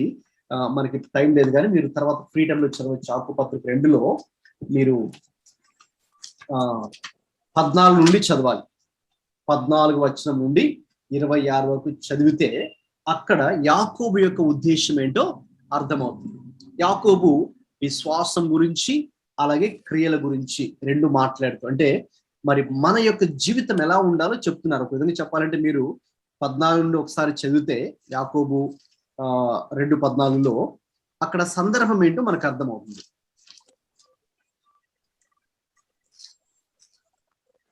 నా సహోదరులారా, క్రియలు లేనప్పుడు ఎవడైనా తనకు విశ్వాసం కలదని చెప్పినడలా ఏమి ప్రయోజనం? అట్టి విశ్వాసం అతన్ని రక్షింపగలదా? సహోదరుడైనను సహోదరి అయినను దిగంబరులై ఆనాటి భోజనం లేకున్నప్పుడు మీలో ఎవడైనా శరీరానికి కావలసిన ఇయ్యక సమాధానంగా వెళ్ళండి, చలి కాచుకోండి, తృప్తి పొంది ఉండండి అని చెప్తే ఏమైనా ప్రయోజనం ఉందా? అలాగే విశ్వాసము క్రియలు లేనిదైతే అది ఒంటిగా ఉండి మృతమైనదగును. అయితే ఒకడు నీకు విశ్వాసం ఉన్నది, నాకు క్రియలు ఉన్నది. క్రియలు లేకుండా నీ విశ్వాసం నాకు కనపరచుము, నేను నా క్రియల చేత నా విశ్వాసం నీకు కనబడతని చెప్పుదును. గమనించండి, వ్యర్థుడా క్రియలు లేని విశ్వాసము నిష్ఫలమైనదని తెలుసుకొనగోరుతున్నావా అని చెబుతూ అప్పుడు అబ్రహాం యొక్క ఉదాహరణ చెప్పడం జరిగింది. అబ్రహాము కూడా మరి తన కుమారుడిని ఇస్సాకును బలిపీఠం మీద అర్పించినప్పుడు అతడు క్రియల వలన నీతిమంతుడని తీర్పు పొందలేదా? విశ్వాసము అతని క్రియలతో కూడి కార్యసిద్ధి చేసెను. క్రియల మూలంగా అతని విశ్వాసం పరిపూర్ణమైనదని గ్రహించున్నావా? కాబట్టి గమనించండి, ఇక్కడ యాకోబు చెబుతున్న ఉద్దేశం ఏంటి అంటే, సందర్భం ఏంటంటే, మనం విశ్వాసులుగా మారిన తరువాత రైట్ రక్షణ పొందడానికి మనకు క్రియలు, సత్కార్యాలు, పుణ్యకార్యాలు అవసరం లేదు. విశ్వాసం ద్వారానే ఒక వ్యక్తి నీతిమంతుడిగా మార్చబడుతున్నాడు ప్రభు యొక్క కృప వలన. ఇక ఒక వ్యక్తి రక్షణ పొందిన తరువాత మన జీవితం ఎలా ఉండాలో యాకోబు చెప్తున్నారు. చూడండి, ఎవరైనా వాళ్ళు బట్టలు లేకుండా ఉండి, లేకపోతే ఆ రోజు భోజనం చేయడానికి భోజనం లేకోకుండా ఉన్నారనుకోండి, అటువంటి వారు మనం చూస్తే అక్కడికి వెళ్ళి మనం వారి దగ్గరికి వెళ్ళి బోధ చేస్తే, సహోదరుడా నువ్వు సమాధానంగా వెళ్ళు, నువ్వు చలి కాచుకో, తృప్తి పొందు, జీవించు అని అక్కడ మనము వాళ్ళ దగ్గరికి వెళ్ళి ప్రసంగం చేసామనుకోండి, ఆ ప్రసంగానికి ఏదైనా ఉపయోగం ఉందా? ఉపయోగం లేదు. వాడు అంటాడు, బాబు ఫస్ట్ నాకు అన్నం పెట్టయ్యా, వారం రోజులు అన్నం లేక నేను బాధపడుతున్నాను, లేకపోతే నాకు కట్టుకోవడానికి సరైన బట్టలు లేవు, ఉండడానికి సరైన స్థలం లేదు నాకు అని అతడు బాధపడుతుండగా, విశ్వాసమైన మనము ఎలా ఉండాలి? క్రియల ద్వారా. అందుకే ప్రభువే అన్నారు, ఎవరిదో మైక్ ఆన్లో ఉందని డిస్టర్బెన్స్ చేయండి, మైక్ ఆఫ్ చేయండి ప్లీజ్.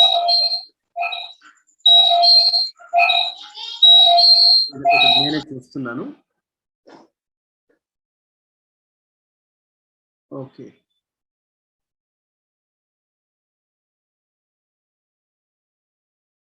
గమనించండి, ప్రభువే అన్నారు ఏమని? మత్తయి సువార్త 5వ అధ్యాయము, ఒకసారి రండి, కొండ మీద ప్రసంగంలోకి వెళ్దాం.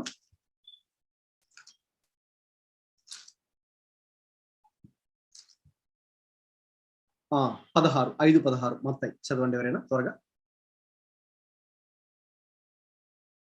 మత్తయి 5:16.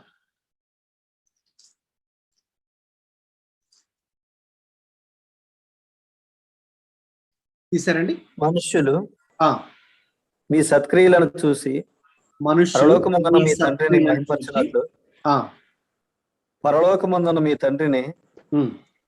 మహిమపరచినట్లు వారి ఎదుట మీ వెలుగు ప్రకాశింపనీయుడి. గమనించండి, ప్రభువే అన్నారు ఏమని? మనుష్యుల ఎదుట మీ సత్క్రియలు, అంటే మనం సత్క్రియలు కలిగిన వారుగా ఉండాలి, మంచి పనులు చేసేవారుగా ఉండాలి.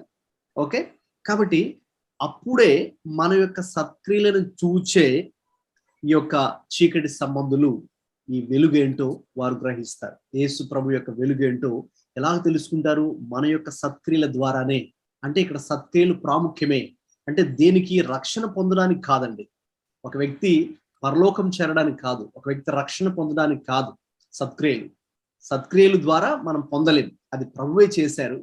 మనం ఇప్పుడు ప్రభు చేసినటువంటి ఆ శిలువ కార్యం మీద విశ్వాసం ఉంచుతున్నాం అంతే, ఫెయిత్. అందుకే రోమాపత్రిక 4లో పౌలు అన్నట్టుగా విశ్వాసం మూలంగానే, క్రియల మూలంగా కాదు. అది అక్కడ సందర్భం, ఆయన ఉద్దేశం. ఇక యాకోబు యొక్క ఉద్దేశము, ఒక వ్యక్తి రక్షణ పొందిన తర్వాత ఏ రీతిగా మనం సత్క్రియలు కలిగి ఉండాలో మాట్లాడుతున్నారు. ఇంకొక క్రాస్ రెఫరెన్స్ మీకు చూపించి ముందుకెళ్దాం. పేతురు రాసిన మొదటి పత్రిక 2వ అధ్యాయము 12వ వచనం చదవండి. 1 పేతురు 2:12 రాసుకోండి, స్లైడ్ మీద లేదు. 1 పేతురు 2:12.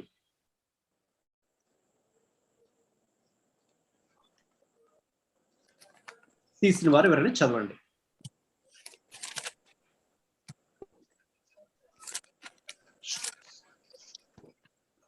అన్యజనులు మిమ్మల్ని ఏ విషయంలో దుర్మార్గులను దూషించుతారో ఆ విషయములలో వారు మీ సత్క్రియలను చూచి వారిని బట్టి దర్శన దినమున దేవుని మహిమపరిచినట్లు వారి మధ్యన మంచి ప్రవర్తన గల వారై ఉండవాలని మిమ్మల్ని బ్రతిమాలు కొంచున్నాను. గమనించండి, అన్యుల మధ్య మనము దేన్ని కలిగి ఉండాలని పేతురు చెప్తున్నారండి ఇక్కడ? సత్క్రియలు. సర్కిల్ చేయండి ఆ పదాన్ని, లేక అండర్లైన్ చేయండి. అక్కడ కూడా మత్తయి 6:5-16 కూడా సత్క్రియలు అండర్లైన్ చేయండి. కాబట్టి ప్రభువే మరి ఇచ్చిన ఆజ్ఞ ఏంటంటే అన్యుల మధ్య మనం జీవిస్తున్నప్పుడు సత్క్రియలు కలిగి ఉండాలి. అందుకే ఒక వ్యక్తి ఆహారం లేకుండా బాధపడుతున్నప్పుడు, అతడు అనారోగ్యంలో ఉన్నప్పుడు అతడి దగ్గరికి వెళ్ళి మనము ఆయనకి ప్రసంగాలు చెప్పడం కంటే కూడా మరి అక్కడ అతని యొక్క అవసరతను, చిన్న అవసరత కావచ్చు, అది కలుసుకొని మరి అంటే మన యొక్క ప్రేమను క్రియారూపంలో చూపిస్తూ, అది క్రియ అంటే సత్క్రియ, రైట్? మన ప్రేమ, దేవుని ప్రేమను మాటల్లోనే కాకుండా క్రియల్లో కూడా చూపించే వారిగా ఉండాలి అన్నది యాకోబు యొక్క ఉద్దేశం, రైట్? సో ఇప్పుడు మీకు అర్థమవుతుందని నేను అనుకుంటున్నాను బైబిల్ యొక్క సందర్భము, అక్కడ ఏ సందర్భంలో పౌలు చెప్పారు. సో కాబట్టి అది కరెక్టే, ఇది కరెక్టే. అందుకే దెర్ ఇస్ నో కాంట్రడిక్షన్. మనం కొంచెం డీపర్ గా ఆలోచించి అర్థం చేసుకుంటే మనకు క్లారిఫికేషన్ ఇచ్చేసింది. చూసారండి? అంటే ఇప్పుడు దీన్ని బట్టి చూస్తే నేనేం చేశాను మీకు ఇప్పుడు అంటే, చూడండి, ఒక వాక్యం చదివాము. రోమా 4:2 చదివాము, యాకోబు 2:24 చదివాము. చదివిన వెంటనే మీకు ఒక ఇంప్రెషన్ వచ్చింది. ఏమని? అదేంటి అక్కడ రోమాలో ఇలా ఉంది, ఇక్కడ ఇలా ఉంది, రెండు భిన్నంగా ఉన్నాయేంటి, రెండు కాంట్రడిక్టరీగా ఉన్నాయేంటి అని మనకు మొదటిసారి చదివినప్పుడు అనిపిస్తుంది. కానీ మీరు ఇదే లేఖనాన్ని మిగతా లేఖనాలతో పోల్చి చూస్తే, లేక అక్కడ చెప్పబడినటువంటి సందర్భాన్ని, కాంటెక్స్ట్ మీరు దృష్టిలోకి తీసుకొని చదివితే, అక్కడ రోమాలో కానీ ఇక్కడ యాకోబులో కానీ ఇప్పుడు మనకు మ్యాటర్ అర్థమైపోయింది, రైట్? ఇప్పుడు మనకు విషయం ఏంటో అర్థమైపోయింది. సో కాబట్టి there is no contradictions in the Bible. ఎందుకంటే మనుషులు రాస్తే కాంట్రడిక్షన్స్ ఉంటాయి, కానీ దేవుడే ఈ గ్రంథాన్ని రాయించాడు కాబట్టి, దేవుడే దీనికి గ్రంథకర్త కాబట్టి, పరిశుద్ధాత్మ దేవుని ప్రేరేపణతోనే ఈ గ్రంథకర్తలందరూ కూడా వ్రాసారు కాబట్టి ఇందులో కాంట్రడిక్షన్స్ లేవు, right? It only complements each other, no contradictions. Okay, ఇంకా మనం స్పష్టంగా చెప్పాలంటే the scripture interprets the scriptures. లేఖనాలే లేఖనాలను వ్యాఖ్యానిస్తాయి. అందుకే మనం ఏదైనా ఒకటి మనకు అర్థం కాలేదనుకోండి, ఒక వాక్య భాగం కానీ ఒక వచనం కానీ, మనము దాన్ని వాక్యంలోనే దానికి పరిష్కారం ఉంటుంది. వాక్యంలోనే ఎక్కడో మిగతా వేరే పుస్తకాలు కూడా రెఫర్ చేయాల్సిన అవసరం లేకుండానే మనకు ఒక వాక్య భాగము మరొక వాక్య భాగం మనకు ఫర్దర్ ఎక్స్ప్లెనేషన్ ఇస్తుంది, ఫర్దర్ క్లారిఫికేషన్ ఇస్తుంది, అక్కడున్న అనుమానాలు మనకు క్లారిఫై చేస్తుంది, right? I hope your able to understand that. ఇప్పుడు ఇది మీకు అర్థమవుతుంది కదండి, గ్రూప్లో ఉన్న వాళ్ళందరికీ కూడా. సో కాబట్టి మనము ఏ రీతిగా ఇంటర్ప్రిటేషన్ చేయాలో ఇక్కడ మరి మనం చూస్తున్నాం, రైట్? ఓకే, ఇంకొక ఎక్సర్సైజ్ మీరు చేయాలండి. అది చూడండి, నెంబర్ 2. అదేంటంటే నేను ఈ ఎక్సర్సైజ్ లాస్ట్ 2 weeks బ్యాక్ ఒకసారి చేయించాను. రోమా 6:1-12 వచనాలు. ఆ రోజున నరసింహాచారి గారు దాని గురించి ఆయన ఎక్స్ప్లెనేషన్ ఇచ్చారు. అలాగే హెబ్రీ పత్రిక 11:1-8 వచనాలు చదువుకున్నాం, రైట్? అది దేనికి? అబ్జర్వేషన్ కి అప్పుడు చూసాం. మొదటి స్టెప్ లో ఏది అబ్జర్వ్ చేయాలో చూసాం. సో సేమ్ ప్యాసేజెస్ ఇప్పుడు కూడా తీసుకుందాం, తీసుకొని సెకండ్ స్టెప్ అప్లై చేద్దాం. ఏంటి? ఇంటర్ప్రిటేషన్. Okay, interpretation. సో మీరు ఏం చేయాలంటే ఫస్ట్ రోమా పత్రిక 6:1-12 వచనాలు చదవాలి. చదివి from the list of keywords you noted at the observation step, మీరు ఏం చేయాలి? ఇప్పుడు choose any 4 and determine what they mean, వాటి అర్థాలు ఏంటి. ఓకే, మీరు మొదటి స్టెప్ అబ్జర్వేషన్ చేసేటప్పుడు ఒకవేళ మీరు రాసుకున్నట్లయితే మీరు ఒకసారి దాన్ని మీ పేజెస్ తిరగేయండి. బహుశా ఇప్పుడు మనం కంటిన్యూ అవుదాం. ఇది మీరు తర్వాత చేయండి. తర్వాత చేసి మేబీ నెక్స్ట్ వీక్ దీని గురించినటువంటి షేరింగ్ మీలో అందరూ కూడా షేర్ చేయడానికి రెడీగా ఉండాలి. నేను ఎవరికైనా టైం ఇచ్చినప్పుడు మీరు దాన్ని షేర్ చేయండి, రైట్? సో దీన్ని మీరు హోంవర్క్ గా తీసుకోవచ్చు, చిన్న అసైన్మెంట్ గా తీసుకోవచ్చు. Yes.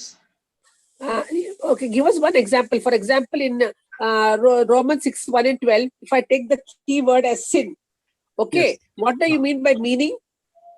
Meaning, yes, that word sin and No. meaning of that sin. What do you think in that passage? What is given in the passage? Sin. So you just write plainly as it is, right? So when we come back, maybe I can give the further light on that. What exactly the meaning of sin You in need the to light of other scriptures? Yes. you want us to specify one sin, or you want just generalize it? General meaning, just one word. Okay. Some keywords అక్కడ ఉంటాయి కదండి, ఆ keywords ఒకవైపు words రాస్తారు, దాని meaning general meaning పక్కన రాస్తారండి, అంతే. Yes, okay. So మీరు ఈ వీక్ లో అది చేయండి. 2 passages you can note down that, Romans 6:1-12 and Hebrews 11:1-8. అంటే మనం ఎలా ఇంటర్ప్రెట్ చేస్తున్నామో ఈ వర్డ్స్ అన్ని కూడా మనకి ఎక్స్ప్లెయిన్ చేస్తాను, హెల్ప్ చేస్తాను.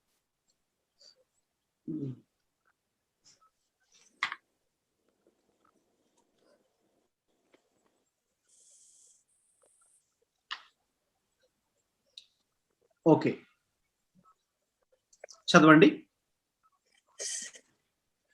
ఒకసారి. అందరూ చదవండి, మైక్ ఆన్ చేసుకొని అందరూ. Try to first we will be understand scripture as it was writing and in the same way. Why the original readers would have understood it. Okay, yes is missing there. Oh, sorry. Okay, right. Okay, దాని meaning ఏంటంటే simple గా నేను చెప్తాను వినండి. మనం లేఖనములను ఉన్నది ఉన్నట్టుగా, అంటే ఒరిజినల్ గా ఎప్పుడైతే బైబిల్ రాయబడిందో ఆ original writer and original audience, right? For example, మరి మనం కొన్ని పుస్తకాలు చూసి తీసుకున్నప్పుడు మత్తయి ఆయన మరి యూదులకు రాయడం జరిగింది. సో కాబట్టి under the inspiration of the Holy Spirit, పరిశుద్ధాత్మ ప్రేరణతో మరి ఆయన రాయడం జరిగింది. సో ఆ సువార్త మనం చదువుతున్నప్పుడు first we need to understand the scripture as it was written, and in the same way the original readers would have understood it. మత్తయి ఆ సువార్త రాసినప్పుడు 28 అధ్యాయాలు మనకు మత్తయి సువార్తలు ఉన్నాయి కదండి, అది ఎగ్జాంపుల్ చెప్తున్నాను. సో అది అప్పట్లో అంటే ఫస్ట్ సెంచురీలో రాయబడింది, మొదటి శతాబ్దంలో ఆ పుస్తకం రాయబడింది. సో అది ఎప్పుడైతే రాయబడిందో ముఖ్యంగా ఆయన ఎవరికి రాశారంటే ప్రాథమికంగా యూదులను ఉద్దేశించి రాశారు. Of course it applies to everybody, the whole world it applies, but mainly specifically it applies to Jewish people. యూదులకు అది ఆయన ఉద్దేశించి రాస్తూ మరి ఏ రీతిగా మరి యేసుక్రీస్తు కూడా యూదుల రాజుగా వచ్చాడో ప్రస్తావిస్తూ, ఏ రీతిగా యేసుక్రీస్తు పాత నిబంధనలో ఉన్నటువంటి ప్రవచనాల నెరవేర్పు చేస్తూ ఆయనే మెస్సయ్యగా వచ్చాడు అనే విషయాన్ని మత్తయి నిర్ధారించి రాశాడు. సో కాబట్టి వాళ్ళకు చదవగానే అర్థమైపోయింది ఈజీగా. అంటే మత్తయి గారు ఏం చెప్పాలనుకున్నారో ఎవరైనా సరే ఆ కాలంలో మొదటి శతాబ్దంలో ఉన్నటువంటి యూదులు చదివితే అర్థమైపోతుంది. ఈవెన్ ఇప్పుడు కూడా యూదులు ఎవరైతే ఉన్నారో వారు ఈ మత్తయి సువార్త చదవగానే they can plainly understand what Matthew wants to convey, the actual message ఏదైతే ఉందో అదనమాట. సో సేమ్ వే మనం ఏం చేయాలంటే ఇక్కడ ఈ ఫస్ట్ ప్రాసెస్ లో ఓకే, జనరల్ రూల్ నెంబర్ 1 మీకు చెప్పాను కదండి, ఇంటర్ప్రెట్ లిటరలీ. ఓకే, సో ఇక్కడ ప్లెయిన్ గా దాన్ని అర్థం చేసుకోవాలి, as it is written. Okay, so plain గా మరి మనము అర్థం చేసుకోవాలి అనేది మనం ఇక్కడ ఫస్ట్ స్టెప్ లో చూస్తున్నాం.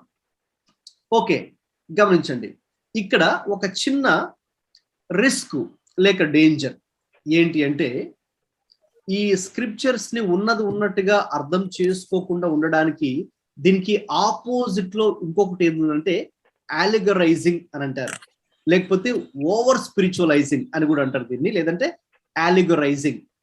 ఓకే, అంటే ఇక్కడ ఉన్నది ఉన్నట్టుగా అర్థం చేసుకోకుండా దాన్ని విడిచిపెట్టేసి వేరేలాగా అర్థం చేసుకోవడం. ఉదాహరణకు ఆదికాండం 3లో కనుక మనం చూస్తే చూడండి, ఆదాము హవ్వలు పాపము చేశారు అని అక్కడ ఉన్నప్పుడు సాధారణంగా వారు కొంతమంది ఏమైనా అర్థం చేసుకుంటే, ఒక ఎగ్జాంపుల్ చెప్తున్నాను. సో కొంతమంది ఏ రీతిగా అర్థం చేసుకుంటారంటే, ఓకే వారు భౌతికంగా పాపం చేశారు దాన్ని ఆలోచిస్తారు, రైట్? సో వాళ్ళు భార్యాభర్తలుగా భౌతికంగా పాపం చేశారు, అది పాపం కాదు అక్కడ. అది ఏంటి పాపం అక్కడ అంటే డిసొబీడియన్స్, లేక breaking the commandment of God, దేవుడు చెప్పిన ఆజ్ఞను అతిక్రమించారు, అది పాపం. సో కాబట్టి కొంతమంది ఆదాము హవ్వలు పాపం చేశారనగానే వారు ఇది అర్థం చేసుకోకుండా, అంటే దేవుడు చెప్పిన ఆజ్ఞను అతిక్రమించారని అని అర్థం చేసుకోకుండా వాళ్ళు భౌతికమైనటువంటి పాపం చేశారు అనేది వాళ్ళు అలా అర్థం చేసుకుంటారు. సో అదేంటి, అలిగరైజింగ్ అని అంటారు. Right, we should not allegorise the scriptures, but we need to understand in the plain sense as it is return.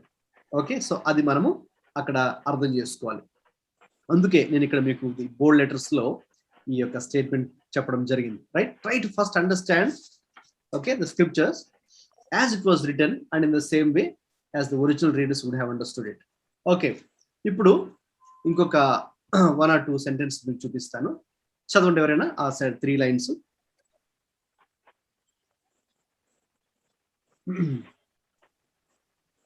Make sure that what you understand, interpret, teach, and preach comes from the test of God's word. ఓకేనండి, simple గా ఈ 6 rules లో right మీ first rule మీరు గుర్తుంచుకోవాల్సింది ఏంటంటే interpret literally అని చెప్పాను కదా హెడ్డింగ్ దానికి. సో ఇక్కడ మీరు ఏం చేయాలంటే you need to make sure that what you understand, what you hear, what you understand, what you read, what you interpret, what you teach and preach must come from the text of God's word. Okay, దేవుని యొక్క వాక్యంలో బైబిల్లో మరి ఉన్నది ఉన్నట్టుగానే మరి మనము అర్థము చేసుకోవాలి, అది ఫస్ట్ రూల్. దానికి ఈ 2 ఉదాహరణలు చెప్తున్నాను. 1 కొరింథీ 4:6లో do not go beyond what is written, ఏదైతే రాయబడిందో దానికి మించి ఇంకెళ్ళొద్దు. అంటే దానికి మించి మళ్ళీ మనం ఏదో సొంతగా ఊహించేసుకోవడం అర్థం చెప్పడం, ఇంకా అక్కడికి వెళ్ళొద్దు, అంతవరకు వెళ్ళొద్దు. Okay, so only stick to the text of the Bible. బైబిల్లో ఏదైతే వ్రాయబడిందో దానికే మనం పరిమితి అయి ఉండాలి. ఓకేనండి, so that is rule number 1. So interpret it literally. So do not go beyond what is return. ఎక్కడ మనకి ప్రాబ్లం వస్తుంది అంటే ఇందులో లేనిది దాన్ని మనం ఊహించేసుకొని రైట్ చెప్పబడని విషయాలను మనం ఎక్కువగా ఓవర్ ఎంఫసైజ్ చేసి మీకు ఆ లిస్ట్ చూపించానంటే ఇమేజ్ స్టార్టింగ్ లో గుర్తుంది కదండి, ఆ 6 కూడా మనం ఎక్కడ తప్పు చేస్తున్నాం చాలా మంది అనేది wrong interpretation, over emphasis, under emphasis అవంతా కూడా జరుగుతుంది. ఎందుకంటే మనం ఇందులో లేని దానికన్నా బియాండ్ వెళ్ళిపోతున్నాం.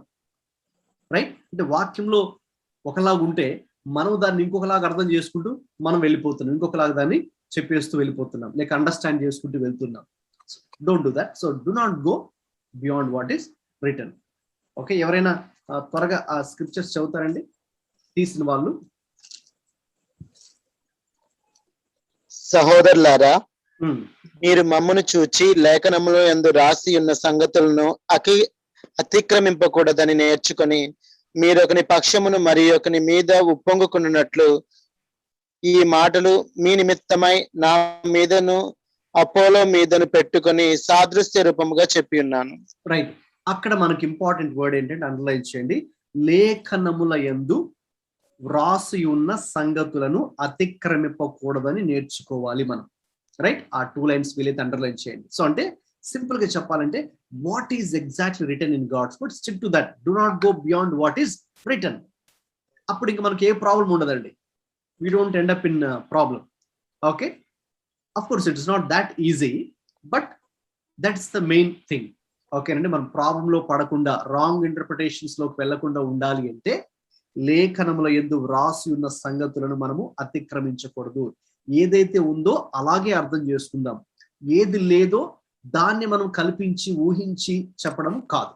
ఓకే, నెక్స్ట్ ద్వితీయోపదేశ కాండము 4:2లో కూడా ఒక మాట ఉంటుంది, ఎవరైనా తీసుకుంటే చదవండి త్వరగా. అది కూడా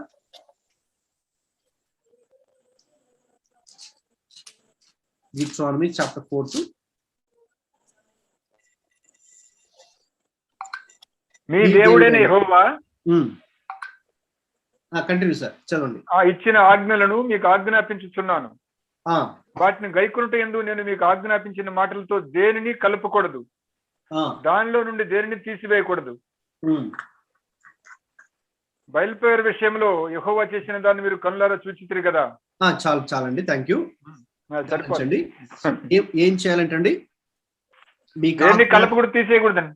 అదండి సింపుల్. ఓకే, దేన్ని మరి మనము కలపకూడదు, దేన్ని కూడా తీసేయకూడదు. ఓకే, ద్వితీయోపదేశ కాండంలో ఉంటుందా మాట. ఒక విధంగా చెప్పాలంటే ప్రకటనలో కూడా ఉంటుందండి. అవునండి, చివరి అధ్యాయము 18-19 కూడా ఉంటుంది.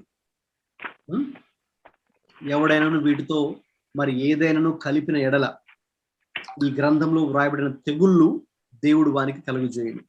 ఎవడైనాను ఈ ప్రవచన గ్రంథమందున్న వాక్యములలో ఏదైనాను తీసివేసిన ఎడల దేవుడు ఈ గ్రంథంలో వ్రాయబడిన జీవవృక్ష ఫలములోను పరిశుద్ధ పట్టణంలోను వానికి పాలు లేకుండా చేయను. రైట్. సో కాబట్టి మనము అవి రెండు కూడా కంపేర్ చేసి చూసినప్పుడు ఓకే, దేవుడు ఏం కోరుతున్నాడు, మనం కూడా ఏం చేయాలి, వాక్యాన్ని అర్థం చేసుకోవాలి అంటే అది ఉన్నది ఉన్నట్టుగా ప్లెయిన్ గా మరి మనం అర్థం చేసుకోవాలి.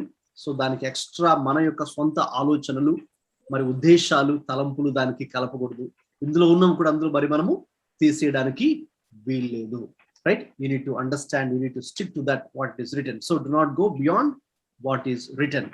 Okay, when God meant what he said and said what he meant.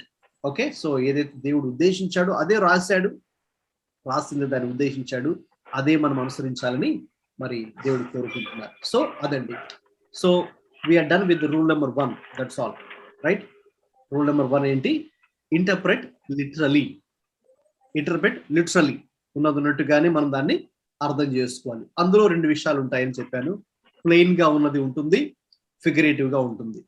అక్షరాలుగా అర్థం చేసుకోవాల్సిన కొన్ని ఉంటాయి, సాదృశ్య రూపకంగా అలంకార రూపంలో అర్థం చేసుకోవాల్సినవి కొన్ని ఉంటాయి.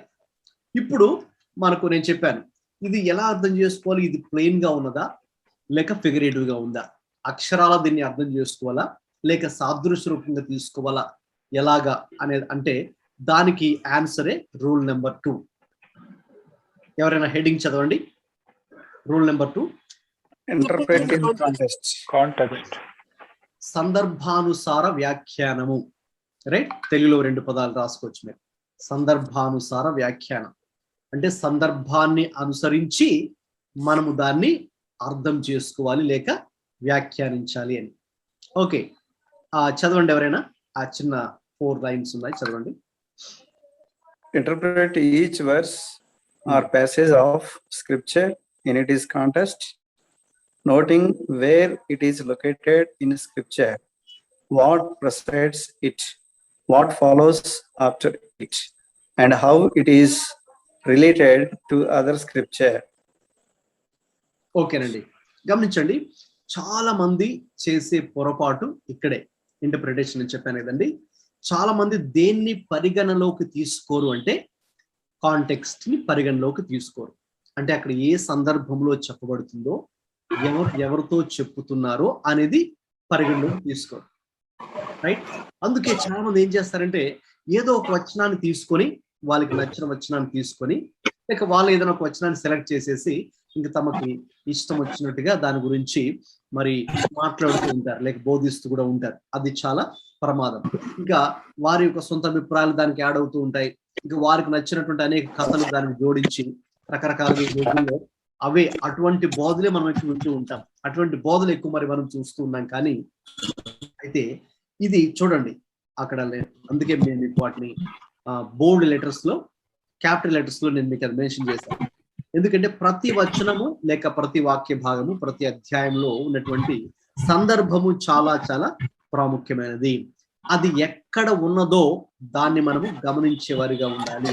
దానికన్నా ముందు ఏది జరిగిందో దాన్ని చూసేవారిగా ఉండాలి. దాని తర్వాత కూడా ఏది జరిగిందో, ఆ సన్నివేశం ఏం జరిగిందో చూడగలగాలి.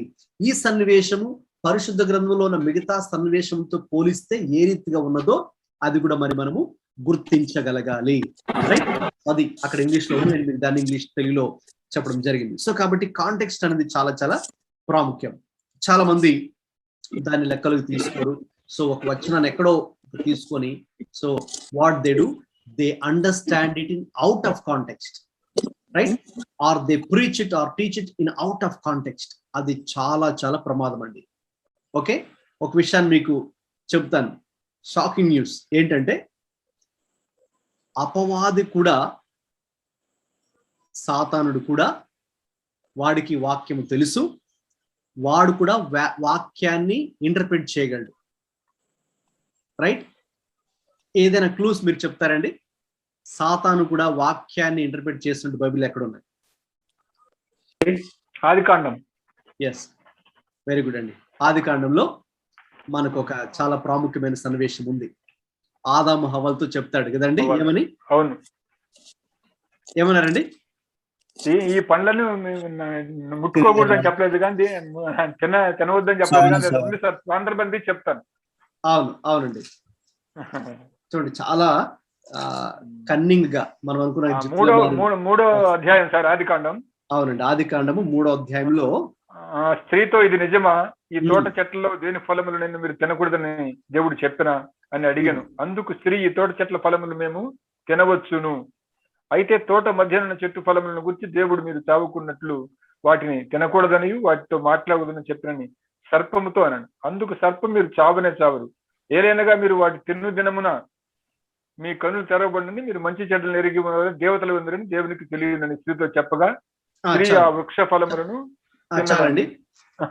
అవునవునండి, అవును, కరెక్ట్ గా చక్కగా చెప్పారు. ఎందుకంటే సాతాను కూడా, వాడికి కూడా మరి వాక్యము తెలుసు, వాడికి కూడా ఆ నాలెడ్జ్ ఉంది. రైట్? వాక్యం అంటే దేవుడి గురించిన జ్ఞానం ఉన్నది. వాడు కూడా దేవుడికి భయపడునని కూడా యాకోబులు కూడా వ్రాయబడింది 2వ అధ్యాయంలో. కాబట్టి తర్వాత వాడు చేసే పని కూడా ఏంటంటే వాక్యాన్ని కూడా వాడు ఇంటర్ప్రిట్ చేయగలడు. అయితే ఎలా ఇంటర్ప్రిట్ చేస్తున్నాడండి? ఇప్పుడు ఎలా ఇంటర్ప్రిట్ చేస్తున్నాడండి వాడు? Wrong interpretation. మీకు అర్థమవుతుందండి? సాతానుడు కూడా దేవుడు చెప్పిన మాటను లేక బైబిల్ గ్రంథాన్ని కూడా వాడు ఎలా ఇంటర్ప్రిట్ చేస్తున్నాడండి? Is not giving a right interpretation.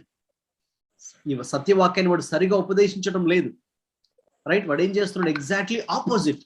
వాడు ఏం చేస్తున్నాడంటే చూడండి, వాడు రాంగ్ ఇంటర్ప్రిటేషన్, తప్పు. దేవుడు ఇలా చెప్పాడా? ఆహా, మీరేం చావనే చావరు బాబు, మీరు చాలా చక్కగా ఉంటారు. చూడండి, చాలా అట్రాక్టివ్ వేలో, ఆకర్షణీయమైన రీతిలో, ఆకట్టుకునే రీతిలో, కన్విన్సింగ్ వే, ఒప్పించే రీతిలో హవ్వతో సాతానుడు దేవుని వాక్యం గురించే మాట్లాడుతున్నాడు. దేవుని వాక్యానికి రాంగ్ ఇంటర్ప్రిటేషన్ ఇస్తున్నాడు. అయితే ఏమైంది? హవ్వ పడిపోయింది. రైట్? ఒక విధంగా చెప్పాలంటే దేవుడు చెప్పిన సత్యాన్ని, రైట్ ఇంటర్ప్రిటేషన్ ని ఆ హవ్వ నమ్మలేదు, ఆదాము నమ్మలేదు. సాతాను చెప్పినటువంటి సాతానుడు ఏంటి? అబద్ధాన్ని సత్యంగా చెప్పాడు. చూసారండి? మీరు దాన్ని బాగా జాగ్రత్తగా చదవాలి. నాకు ఎక్కువ టైం లేదు కాబట్టి నేను ఆ వచనాలకు వెళ్ళదలుచుకోలేదు. మీరు ఆల్రెడీ మీకు ఆ విషయం తెలుసు కాబట్టి. వాడు ఎంతో అబద్ధాన్నే సత్యముగా, చాలా ఆకర్షణీయమైన అట్రాక్టివ్ ప్యాకేజ్ లో, ఒప్పించే రీతిలో, కన్విన్సింగ్ వేలో వాడు చెప్పేశాడు. అంతే, వెంటనే హవ్వ రెస్పాండ్ అయిపోయింది. దేవుడు చెప్పిన మాటని వాళ్ళు నమ్మలేదు కానీ, చూడండి, దేవుడు చెప్పిన సత్యాన్ని నమ్మలేదు కానీ సాతాను చెప్పిన అబద్ధాన్నే సత్యంగా తీసుకుని వెంటనే సాతాను చెప్పింది చేశారు ఆదాము హవ్వలు. చూసారా? ఎందుకు? Because of the wrong interpretation given by the devil, Satan. ఓకేనండి. నెక్స్ట్ ఇంకొక చాలా ప్రాముఖ్యమైన ఇన్సిడెంట్ బైబిల్లో ఉందండి. సాతానుడు రాంగ్ ఇంటర్ప్రిటేషన్ ఇస్తున్నాడు. ఎక్కడ? జీసస్. వెరీ గుడ్ అండి, వెరీ గుడ్ కదా. ఎవరు బ్రదర్ చెప్పారు? శేషయ్య గారా? Yes sir. Okay brother, good, మంచిదండి, కరెక్ట్ చెప్పారు.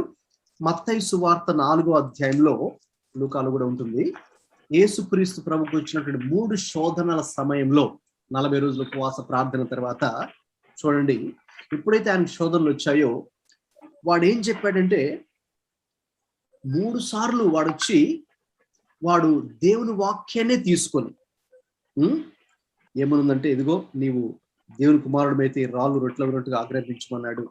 ఓకే, తర్వాత నువ్వు పోయి అక్కడ దూకమన్నాడు. ఇదిగో ఇక్కడ రాయబడింది కదా, నేను గూర్చి తన దూతలకు ఆజ్ఞాపించి 91వ కీర్తనలో ఉంది కదా, అప్పుడు పాదం ఎల్లప్పుడు రాతికి తగలకుండా వారిని చేతులతో ఎత్తుకుందరు రాయబడింది కదా, కాబట్టి దూకేసే అని వాడు కూడా చెప్తాడు. అంటే వాక్యాన్ని ఎలా తీసుకున్నాడంటే వాడు అవుట్ ఆఫ్ కాంటెక్స్ట్, సందర్భ రహితంగా. ఇక్కడ చూడండి, సాతానుడు వాక్యాన్ని తీసుకుంటున్నాడు. మరి యేసు ప్రభువారు శోధనలు ఎలా జయించారండి? చెప్పండి. వాక్యంతోనే. అవును, సాతానుడు వాక్యాన్ని కోట్ చేస్తున్నాడు, వాక్యాన్ని ఉపయోగిస్తూ ప్రభువుని శోధించడానికి ఉపయోగించుకుంటున్నాడు. ఇక్కడ ప్రభు కూడా వాక్యాన్ని ఉపయోగిస్తున్నారు. అయితే సాతానుడు ఎలా ఉపయోగిస్తున్నాడు వాక్యాన్ని, ప్రభు ఎలా ఉపయోగిస్తున్నాడు వాక్యాన్ని? ఒక్క మాటలో చెప్పాలంటే సాతానుడు is coating scriptures out of context, whereas the Lord Jesus Christ is quoting the word, all the verses in context. సందర్భ రహితంగా వీడు సాతానుడు ఉపయోగిస్తున్నాడు లేఖనాలని, సందర్భ సహితంగా మన ప్రభువు లేఖనాలను ఉపయోగించి శోధనలు గెలిచారు. So what is the most important thing here is actually the context. ఓకేనండి, taking scriptures in its context. ఆ సందర్భంలో, ఏ సందర్భంలో ఏ ఉద్దేశంతో, ఎందుకంటే సందర్భం అంటే ఏంటి, the purpose behind that. Okay, ఎప్పుడు ఎవరితో చెప్పబడింది, ఎలా చెప్పబడింది, ఎందుకు చెప్పబడింది, ఓకే, దాని అసలు అర్థం ఏంటి, అది కాంటెక్స్ట్ అంటే. Right, not just the out side details అండి, ఏ ఊర్లో జరుగుతుందో అనేది అది మాత్రమే కాదు. రైట్, మీరు ఇంకా డీపర్ గా వెళ్ళి చూడాలి. కాంటెక్స్ట్ అంటే అది ఏంటి, ఆ ఉద్దేశం ఏంటి. రైట్, అక్కడ ఉదాహరణకి మరి సాతాను చెప్పింది కనుక మనం తీసుకుంటే 91వ కీర్తనలో ఆయన నిన్ను గురించి తన దూతలకు ఆజ్ఞాపించును, నీ పాదం ఎప్పుడైనా రాత్రి తగులకుండా వారు నిన్ను చేతులతో ఎత్తుకొందురు. కాబట్టి అది దాని అసలు ఉద్దేశం ఏంటి? సో అక్కడ అలా ఉంది కాబట్టి నువ్వు ఇక్కడ నుంచి దూకేసేయి, మీ బైబిల్లోనే ఉంది కదా అన్నట్టుగా. చూసారా ఎలాగ రెచ్చగొట్టేటట్టుగా సాతానుడు వాక్యాన్నే వాడు ఉపయోగిస్తూ ఉన్నాడు. రైట్, అది దట్స్ ద షాకింగ్ న్యూస్ అని చెప్పాను. సో అదే షాకింగ్ న్యూస్ తోనే ఈ రోజులో ఎందుకు మరి ఇన్ని కల్టిక్ టీచింగ్స్ గ్రూప్స్ ఉన్నాయంటే, వాళ్ళు కూడా ఏదో మిగతా మత గ్రంథాలు ఏమి తీసుకొని చెప్పట్లేదండి, బైబిల్ బేస్. వాళ్ళు కూడా బైబిల్నే తీసుకొని ఎక్కడో ఒక చోట, ఇదిగోండి ఒక వచనాన్ని వాళ్ళు తీస్తారు. చూడండి, ఇక్కడ యేసు ప్రభువే తండ్రికి ప్రార్థన చేస్తున్నట్టుంది యోహాను సువార్త 17లో. అంటే ఎవరికి ప్రార్థన చేసే వాళ్ళు గొప్ప, ప్రార్థన ఎవరికైతే ప్రార్థన చేస్తున్నారో వాళ్ళు గొప్ప. కాబట్టి ఇక్కడ ఆయన కుమారుడు మాత్రమే ఉన్నాడు, ఆయన తండ్రికి ప్రార్థన అంటే తండ్రి గొప్ప, కాబట్టి కుమారుడు దేవుడు కాదు, Jesus Christ is not God అని కొంతమంది అదే యెహోవా సాక్షులు. అలాగా ఒక గ్రూప్ బయలుదేరింది, ఒక డినామినేషన్ గా. మరి కల్టిక్ టీచింగ్, ఫాల్స్ టీచింగ్, తప్పుడు సిద్ధాంతం అనేది ఒకటి ఆ డినామినేషన్ తో స్టార్ట్ అయింది. సో ఇంకా అలాగా చాలా ఉన్నాయండి, బోల్డ్ అని కొన్ని వేల ఉన్నాయి, వందల్లో కాదు. ఎందుకంటే it all began with the wrong interpretation. Right, so ఇప్పుడు మీరు చెప్పండి, ఈ రాంగ్ ఇంటర్ప్రిటేషన్ కి ఫౌండర్ కమ్ ప్రెసిడెంట్ ఎవరండి? చైర్మన్. చాలా సంస్థలకి హెడ్డింగ్స్ ఉంటాయి కదండి, వాళ్ళ డెసిగ్నేషన్స్ అన్నమాట, ఫౌండర్, ప్రెసిడెంట్, చైర్మన్ అంటుంటారు. సో ఇప్పుడు రాంగ్ ఇంటర్ప్రిటేషన్ కి ఫౌండర్ కమ్ ప్రెసిడెంట్ సాతానండి. అవును, ఎందుకంటే వాడు అక్కడ ఏదైనా తోటలో స్టార్ట్ చేశాడు wrong interpretation, Lucifer. Yes, so అది చాలా ప్రమాదం అండి. అందుకే ఇప్పుడు ఇక్కడ కూడా అంటే మొదటి ఆదాం ట్రై చేశాడు, మొదటి ఆదాం పడిపోయాడు. ఇప్పుడు రెండవ ఆదాం దగ్గరికి వచ్చాడు, ఈయన్ని కూడా ట్రై చేద్దాం, పడిపోతాడేమో చూశాడు, కానీ రెండవ ఆదాము పడిపోలేదు. ఎవరండి రెండవ ఆదాము, లేక కడపటి ఆదాము? యేసు. సో ఆయన చాలా జాగ్రత్తగా లేఖనాలను ఉపయోగించారు. లేఖనములను చదివే ఒక అలవాటు యేసు ప్రభుకు ఉందండి. మీకు తెలుసు కదా ఆ విషయం, లూకా సువార్త 4లో ఉంటుంది. ఆయన వాడుకు చొప్పున ఎక్కడికి వెళ్ళేవారండి? అలవాటు ప్రకారంగా సమాజ మందిరాన్ని. ఎస్, సమాజ మందిరానికి వెళ్ళి ఏం చేసేవారు ఆయన? బోధించేవారు. అవును, సమాజ మందిరంలోకి వెళ్ళి ఆయన లేఖనములను చదివేవారు, లేఖనములను ఉపదేశించేవారు. అనగా దానికన్నా ముందుగా లేఖనములను అధ్యయనం చేసే ఒక అలవాటు ప్రభుకుంది. లేఖనాల్లో ఏముందో ఆయన తెలుసు. మనకెలా తెలుసు ఆ విషయం అంటే, లూకా సువార్త 24లో ఎమ్మాయి గ్రామంకి వెళ్తున్నటువంటి ఆ బాటసారులతో కలిసి వాళ్ళతో ప్రభు మాట్లాడుతూ, మీరు యూదులే కదా, ధర్మశాస్త్రాన్ని కలిగిన వారే కదా, మీరు ధర్మశాస్త్రాన్ని చదవలేదా, చదివితే గ్రహించలేదా, మీరు మందమతులారా, అవివేకులారా, మరి అందులో మెస్సయాన్ని గురించి రాయబడిన విషయాలు ఉన్నాయి కదా, అటు మోషే ధర్మశాస్త్రంలోను, ఇటు కీర్తనల్లోను, అటు ప్రవక్తల గ్రంథాల్లోను నన్ను గురించి, మెస్సయాన్ని గురించి, లోక రక్షణ గురించిన విషయాలు రాయబడ్డాయి కదా, మీరు చదవలేదా, చదివితే గ్రహించలేదా, అర్థం చేసుకోలేదా, మీరు ఇంకా అంత డల్లుగా ఉన్నారంటే అవివేకులారా, మందమతులారా అని ప్రభు చెప్పారు. రైట్, సో కాబట్టి అంటే దాని అర్థం ఏంటి? లేఖనములను గూర్చిన అవగాహన, సరైన అవగాహన ప్రభు కలిగి ఉన్నారు. The right interpretation. ఓకేనండి, ద రైట్ ఇంటర్ప్రిటేషన్ అనేది ప్రభు కలిగి ఉన్నారు. అందుకే ఆయన చాలా జాగ్రత్తగా ఆయన వ్యవహరించారు. ఎందుకంటే ఆయన్ని తప్పుదారి పట్టించాలని ఆయన స్పీచ్ లో, ఆయన ప్రసంగంలో ఎక్కడైనా చిన్న తప్పు దొర్లుతుందా, మాటలు ఎక్కడైనా చిన్న తప్పు ఏమైనా చెబుతాడా, పట్టుకుందాం ఈయన్ని, నలుగురిలో పబ్లిక్ లో నిలదీద్దాం అని ఎంతో మంది ఆయన ఎక్కడికి వెళ్తే అక్కడ, ఏ ఊరికి వెళ్తే ఆ ఊరికి మామూలు జనాంగంతో పాటుగా యథార్థంగా ఆయన అనుసరించే వారితో పాటుగా ఇంకొక బ్యాచ్ కూడా ఉండేదండి. ఎవరా బ్యాచ్?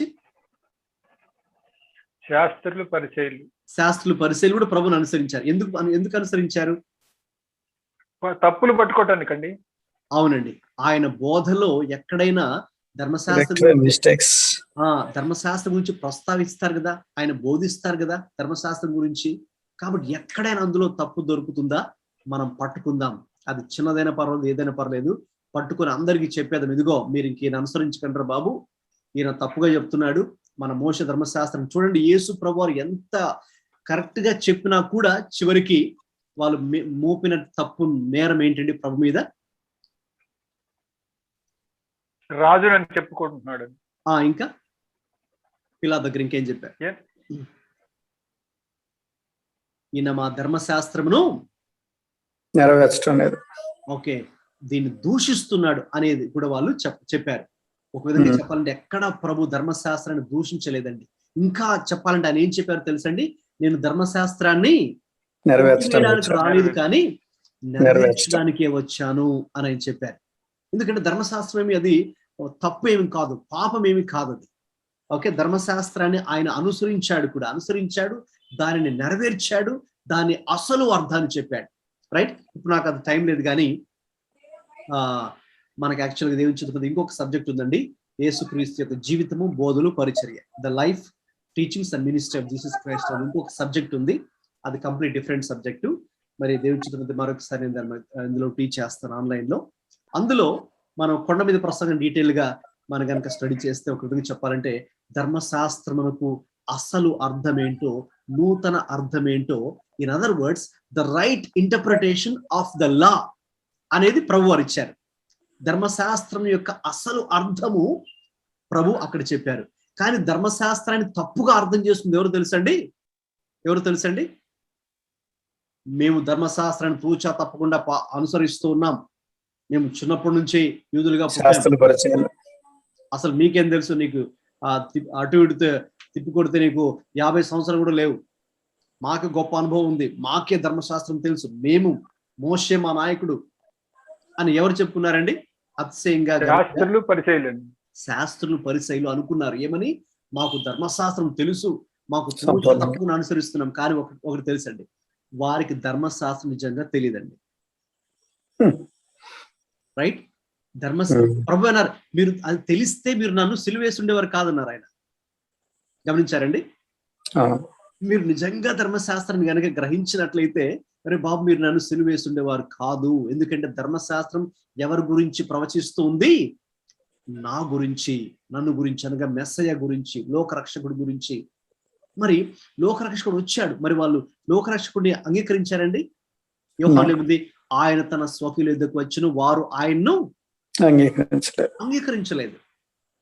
చూసారండి, ధర్మశాస్త్రం యొక్క అర్థాన్ని చెబుతున్నప్పుడు వారు దాన్ని అర్థం చేసుకోలేకపోయారు. సో కాబట్టి ఒక మాటలో చెప్పాలంటే, నేను ఎందుకు అక్కడికి వెళ్ళానంటే, రైట్ ఇంటర్ప్రిటేషన్ యేసు ప్రభు వారు ఇచ్చారు. రైట్ ఇంటర్ప్రిటేషన్ యేసు ప్రభు వారు కలిగి ఉన్నారు.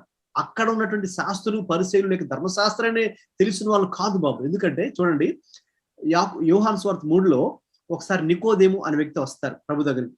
ఎవరండి నికోదేము? ధర్మశాస్త్ర బోధకుడు.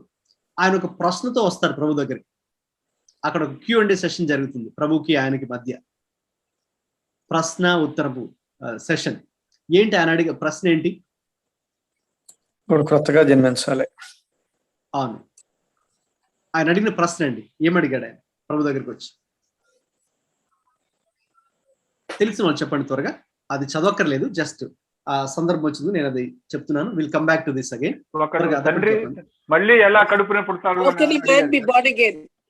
ఓకే, అవును, నేను ఎలా తిరిగి జన్మించాలి, లేకపోతే ఎలా ఇంకొకడు బోధకుడు ఆ నిత్య జీవాన్ని పొందుకోవాలంటే ఏం చేయాలి?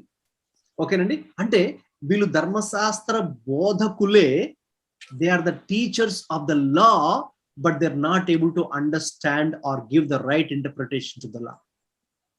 It's a sad thing. పేరుకు వాళ్ళు బోధకులే కానీ, ఓకేనండి, వారికి అందులోని విషయాలు గ్రహింపు లేకుండా వారు ఉన్నారు. రైట్? సో కాబట్టి ఇన్ఫాక్ట్ అందుకు నేను చెప్పాను, వారు కాదు రైట్ ఇంటర్ప్రిటేషన్ ఇచ్చింది, ప్రభువే. ఇన్ఫాక్ట్ వాళ్ళే ఇంకా రాంగ్ ఇంటర్ప్రిటేషన్ లో ఉన్నారు.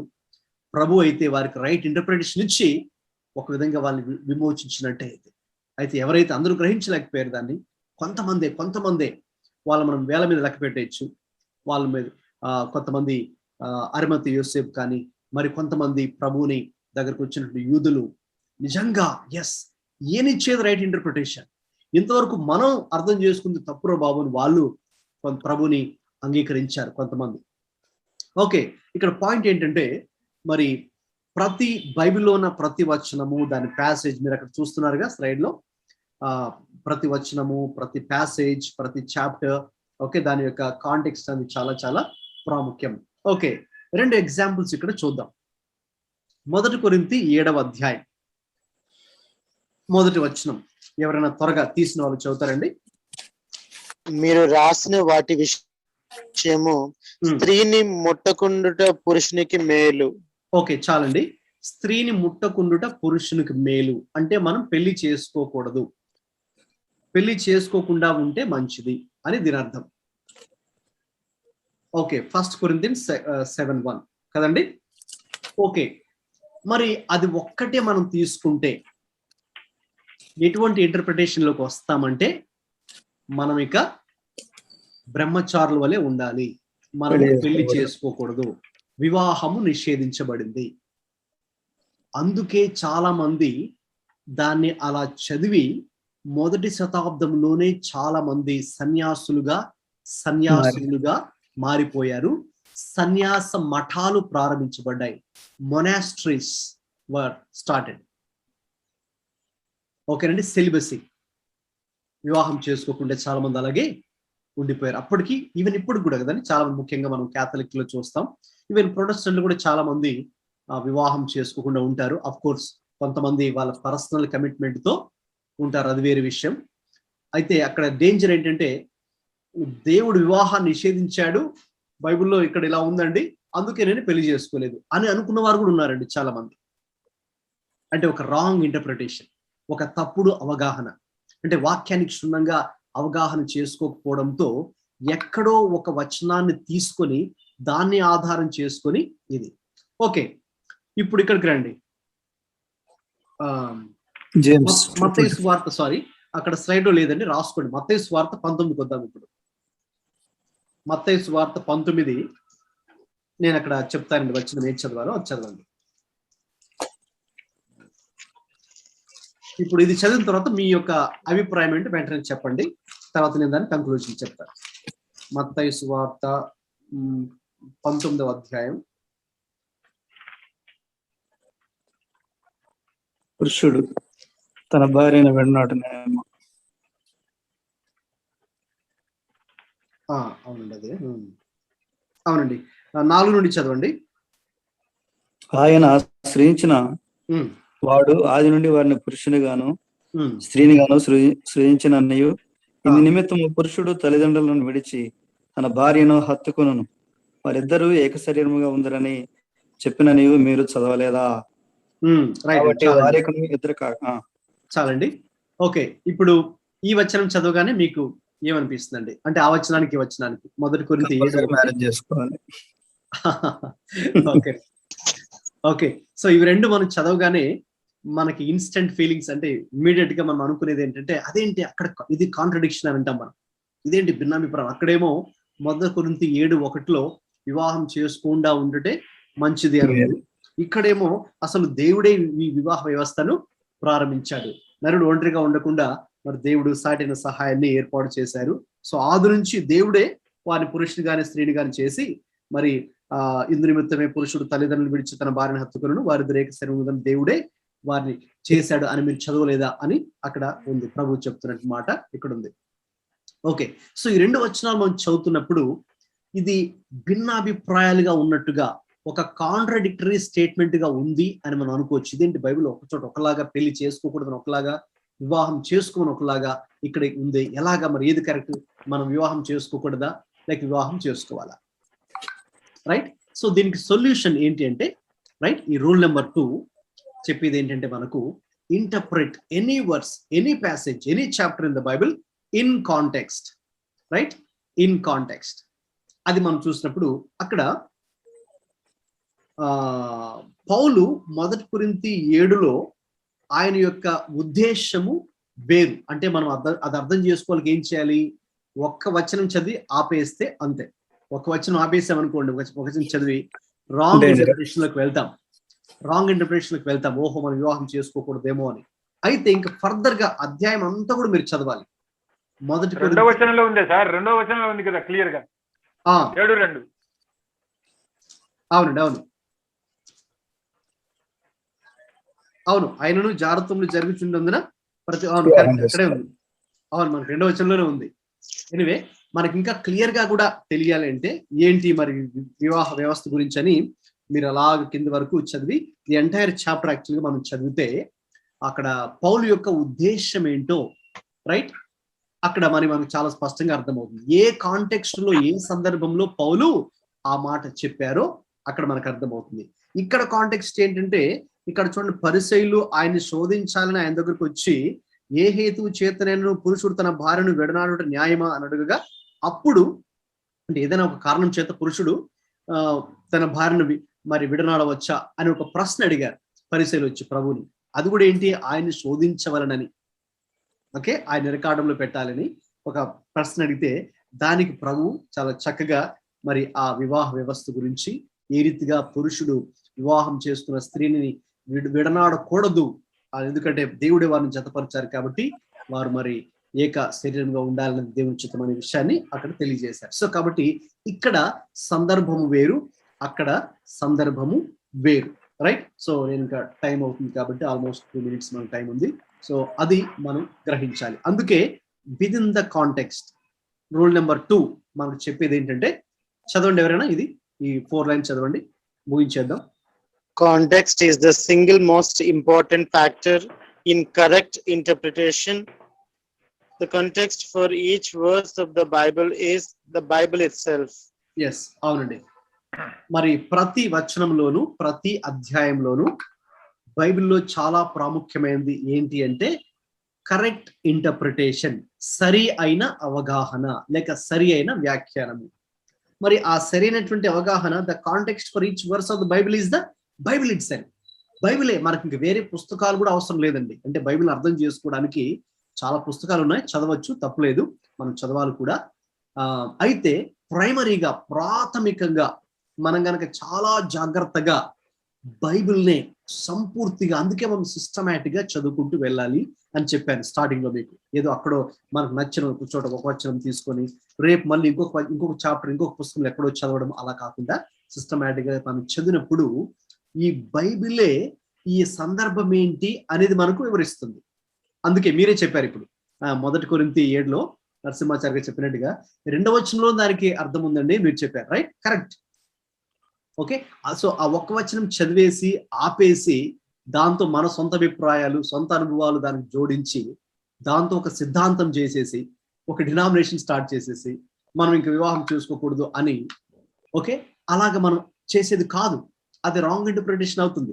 సో మీరు దాన్ని సంపూర్తిగా చదివినప్పుడే ఆ అధ్యాయాన్ని, అందుకే మీకు చెప్పాను ఇది చూడండి ఎలాగంటే, కింద లింక్ మీకు చెప్పాను చూడండి. ఒక వచనం తీసుకుంటే అది ఒకటి చదివితే మనకు సరైన సమాధానం దొరకదు.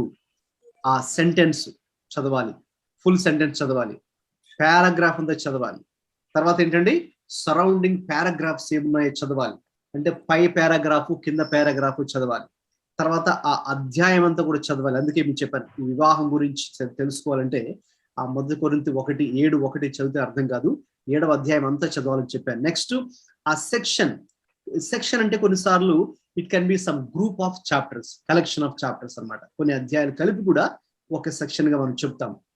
లేదంటే కొన్నిసార్లు మనం ఇంకా అర్థం చేసుకోవాలంటే బుక్ చదవాలి. ఆ ఒక పుస్తకం అంతా కూడా ఆ మొదటి కొరింథీ అసలు ఏంటి ప్రాబ్లం ఏంటి, కొరింథీలో ఉన్న ప్రాబ్లం ఏంటి చదవాలంటే మీరు కొరింథీలకు రాసిన ఆ పత్రికలు 2 కూడా చదవాలి. మొదటి 2 పత్రిక అక్కడ ఏంటి యాక్చువల్ ప్రాబ్లం ఏంటి ఓకే అనేది అర్థమైపోద్ది. సో ఇది మనకి ఇంకా లింక్ ఎలా ఉంటుందంటే ఎంటైర్ బైబిల్కి లింక్ ఉంటుంది అనమాట. ఓకే, ఆ ఉద్దేశం ఏదైతే మనం కనిపెడుతున్నామో ఆ interpretation, right interpretation, it is connected with entire Bible. చూస్తారండి, ఇది ఒక ఇంటర్ప్రిటేషన్ అనేది ఒక చైన్ లింక్ లాంటిదండి, ఒకదానికి ఒకటి ముడిపడి ఉంటుంది. సో కాబట్టి మీరు ఏదో ఒక వచనం చదివేసి ఆపేస్తే అవ్వదు, కానీ you need to read the entire paragraph, the chapter or the entire book in order to concludes one thing. మనం ఒకటి కంక్లూడ్ చేయాలంటే ఓకే, మనం ఏదో ఒక వచనం చదివేసి దాంతోనే మనం కంక్లూడ్ చేస్తే అవ్వదు, అది రాంగ్ ఇంటర్ప్రిటేషన్ లోకి వెళ్తుంది, అది చాలా డేంజర్, చాలా ప్రమాదం. అయితే అలా కాకుండా మనము ఆ కాంటెక్స్ట్ అర్థం చేసుకుంటూ పై వచనాలు, కింద వచనాలు, పై అధ్యాయము, కింద అధ్యాయము, అవసరమైతే ఎంటైర్ పుస్తకం చదివినప్పుడే అసలు ఏంటి పౌలు యొక్క ఉద్దేశం, వివాహం గురించి అని ఏం చెప్తున్నారు అక్కడ 1 కొరింథీ 7లో, అసలు వాళ్ళ సమస్య ఏంటి, వాళ్ళ అవగాహన ఏంటి, వాళ్ళ ఆల్రెడీ కలిగిన తప్పుడు అభిప్రాయాలు ఏంటి, పౌలు ఇప్పుడు ఏ తప్పుడు అభిప్రాయాలు సరిచేయడానికి రాస్తున్నారు అని చెప్తున్నారు. ఆ విషయానికి వస్తే చూడండి, అదే వచనాన్ని తీసుకుని చూద్దాం. 1 కొరింథీ 7:1 అసలు అదేంటంటే ఒక హెడ్డింగ్, మీరు వ్రాసిన వాటి విషయం. అంటే పౌలుకి ముందుగానే అక్కడ ఉన్న విశ్వాసులు కొంతమంది కొన్ని ప్రశ్నలు అడిగారు ఆయన్ని. వాళ్ళు అడిగిన ప్రశ్న ఏంటి, స్త్రీని ముట్టకుండా పురుషునికి మేలు. కాబట్టి అది ఎవరు చెప్తున్నారు, వీళ్ళు అడిగిన ప్రశ్న అండి అది. అక్కడ ఉన్న విశ్వాసులు అడిగిన ప్రశ్న అది. చాలా అడిగారు, చాలా విషయాలు. మీరు మొత్తం ఎవరైనా ఇక్కడ ఉన్న వారు, గ్రూప్ లో ఉన్నవారు కొరింథీ పత్రిక 1, 2 పత్రిక అన్ని అధ్యాయాలు చదివారండి? ఎవరైనా ఉన్నారండి?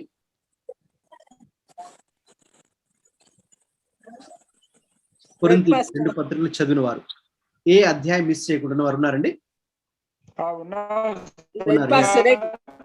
Yes okay good. ఎనీవే ఎందుకు అడిగానంటే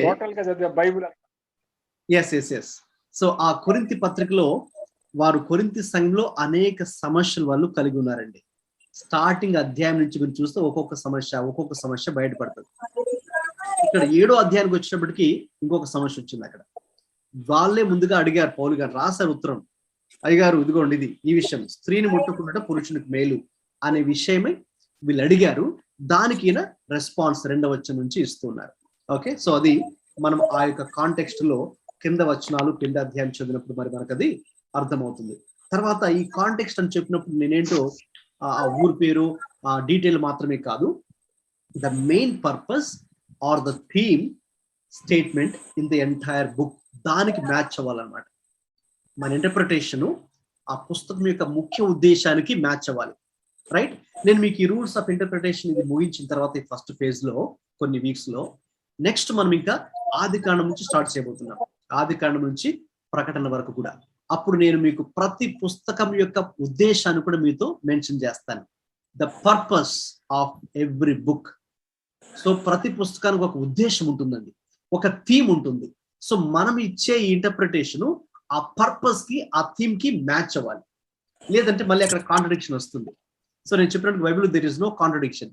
if only we take time to understand the purpose of the book or the theme of the book, then only we can come up with the right interpretation in each chapter or the verse. So we need to look for that purpose and theme, okay, in the light of the other statements we are reading, right? Okay, manam nenu inka ikkadto close చేస్తున్నాను. Rule number 3, actually ఈ రోజు నేను 6 rules complete చేసి next topic కూడా వెళ్దామని అనుకున్నాను. But anyway no problem, we're not in a hurry. మనం తొందరగా ఇది ముగించాలని కాదు, కానీ మీరు అందరూ అర్థం చేసుకోవాలనేది నా ఉద్దేశం.